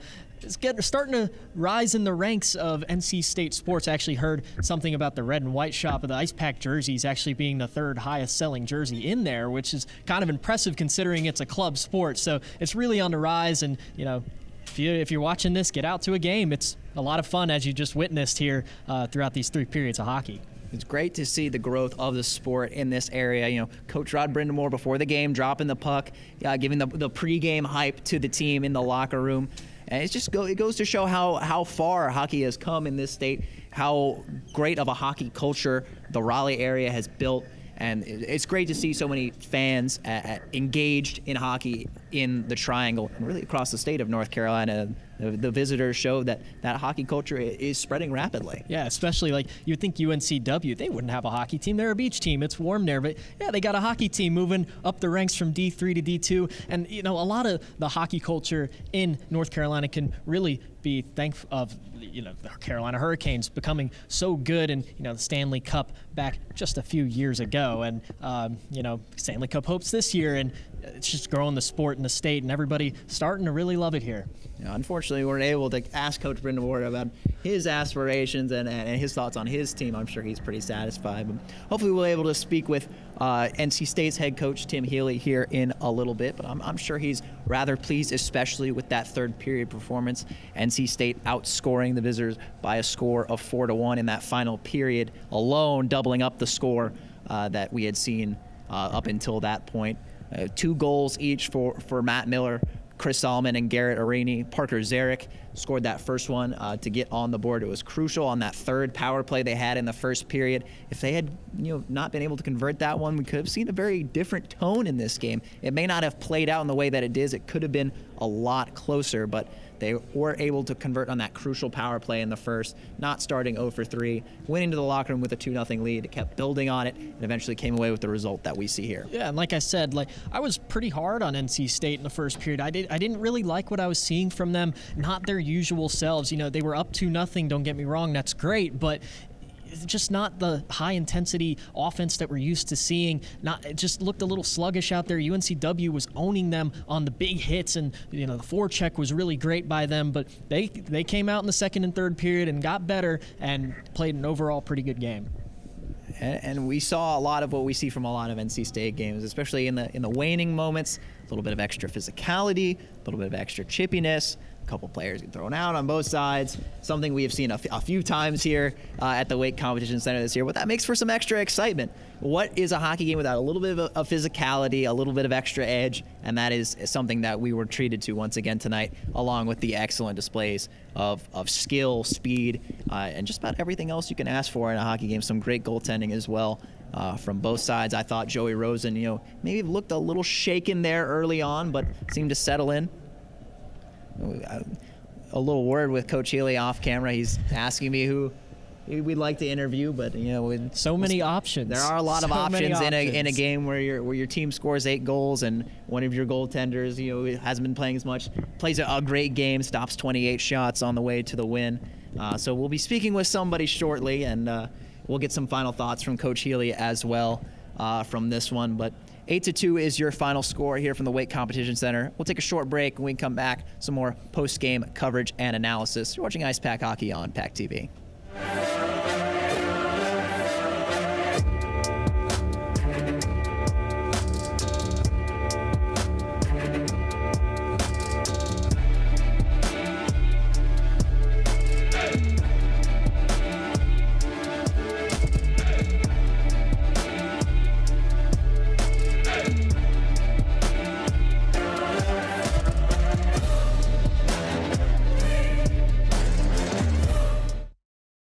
Locally owned and operated by an NC State graduate, the Red and White Shop is your source for all things NC State. Just off campus in the Ridgewood Shopping Center at 3526 Wade Avenue, the Red and White Shop has everything the NC State fan needs. Sporting goods and memorabilia, your favorite NC State team apparel, tailgating essentials, Icepack gear. A proud sponsor of the NC State hockey team, a percentage of all Icepack sales go back to the team. Stop by today or visit us online. The Red and White Shop.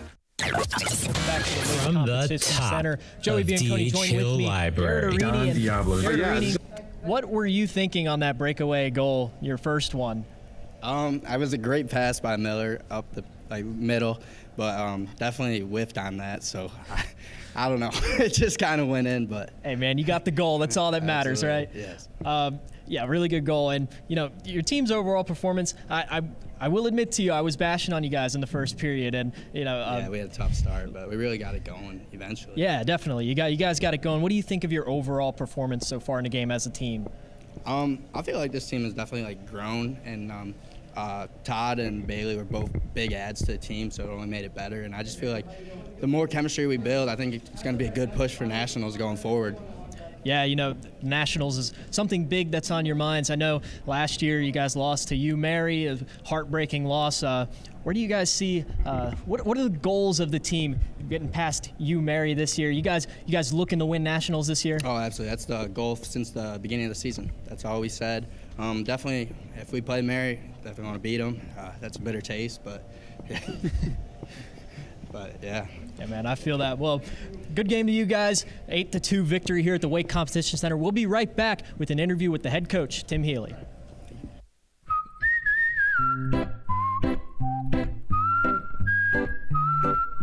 At Potbelly, everything you find is a little bit happier, sweeter, fresher, groovier, and yummier. Why? Because at Potbelly, we know it's never enough to just eat lunch. You gotta feed your smile. Swing by for our new turkey club, handcrafted to make you smile. Locally owned and operated by an NC State graduate, the Red and White Shop is your source for all things NC State. Just off campus in the Ridgewood Shopping Center at 3526 Wade Avenue, the Red and White Shop has everything the NC State fan needs. Sporting goods and memorabilia, your favorite NC State team apparel, tailgating essentials, Icepack gear. A proud sponsor of the NC State hockey team, a percentage of all Icepack sales go back to the team. Stop by today or visit us online. The Red and White Shop.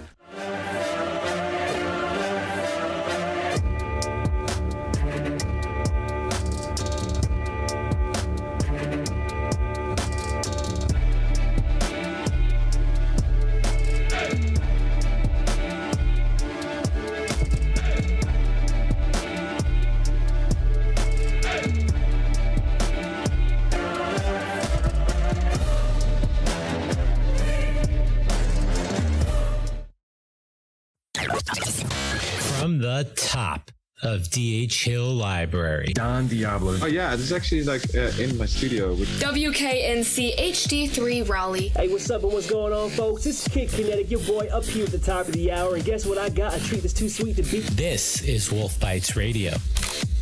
Oh, that's really sweet. NC State.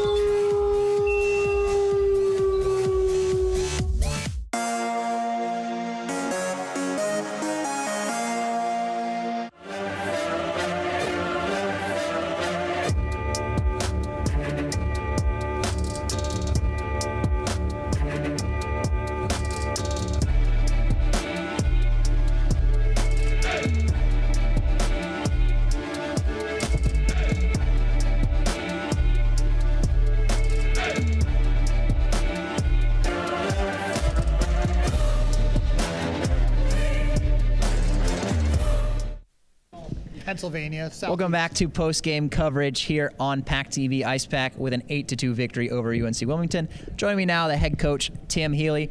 Coach, another big win for your team, 20th win of the season. What does a win like this mean to your team moving forward as the final stretch is sort of unfolding here? You know, it's funny. I hadn't even thought about that. You know, you can't really count last year because we didn't play enough games to get there. But, yeah, that means the last 3 seasons where we've played enough games for 20 wins, we've had 20 wins. That's a great accomplishment for the boys. I also want to say, Max, good to see you back last week after a week off. Same to you, Joey, behind the camera. Appreciate the flow back up there. But yeah, you know, it's that is a solid accomplishment, and I don't know if NC State's done that before. It's worth looking into, and it's a great reward for this senior class. They've worked hard to get there, so it's something great for them. You guys treated our backup crew to quite the game last week. I'm sure they were happy to be calling a close contest. It was pretty exciting back and forth there, but I'm sure they're relieved to be off the mic again this week. You had Coach Brindamore speaking to your team before the game. Do you think an experience like that can be valuable, and what do you think your team can take away from that? I think there's 2 things. I think, you know, he gave such a strong message in the locker room before the game, every time out, do something special. I do think they're actually a little bit nervous at the start playing in front of him. I mean, he's anyone in the Raleigh hockey community. And by the way, thanks to Coach Rossetto for setting that up as he walks by. But, you know, when you talk about the seminal figures in the Raleigh hockey community, like, he's the top, right? Like, what he's done, not just with the Canes, but, you know, he coaches youth hockey with the junior Canes, making time out here for tonight. He's, you know, it's just really special to have him here and what he's done for this community. You know, he could be anywhere tonight. It's an off night, but he chose to be here, and that just says so much about his character. Yeah, they've got a big contest themselves tomorrow night against the New Jersey Devils on their Whalers night. But back to your team, you know, we noticed up in the booth, we thought UNC-Wilmington was playing with a lot of edge. They seem to have a lot of speed and aggression and physicality, especially early on. How was your team able to counter that and eventually, you know, build up that lead and eventually come away with a 6-goal victory? Yeah, you know, I think even starting last week, we were in a little bit of a funk, and you know, you have ups and downs in the season, and I think we came back from break, played really well against Liberty, played really well against Louisville, won in a little bit of a funk last week, and you know, we came out of it as this game wore on. And credit to UNCW, you know, they came out really strong and kept us probably from coming out of it. But by the third, you know, I think we were back to who we were in Icepack hockey and kind of fun and run and gun, and it was a good third period and something to build off of going into the next weekend. Right. Thanks, Coach. Congrats on the win. Hopefully you enjoy the winter weather we got coming our way tonight. We'll see. A little, not quite like last week, and that was a harrowing drive home. But all right. So thank you, Max. Thanks for being here, and we'll see you next week. All right. 8-2 is your final score here from the Wake Competition Center. Another win for the Icepack. For color commentator Joey Bianconi, our producer Sullivan Strong, and everyone here on our PackTV crew, we'd like to thank you for joining us for tonight's presentation of Icepack Hockey. Bringing you into the Pack.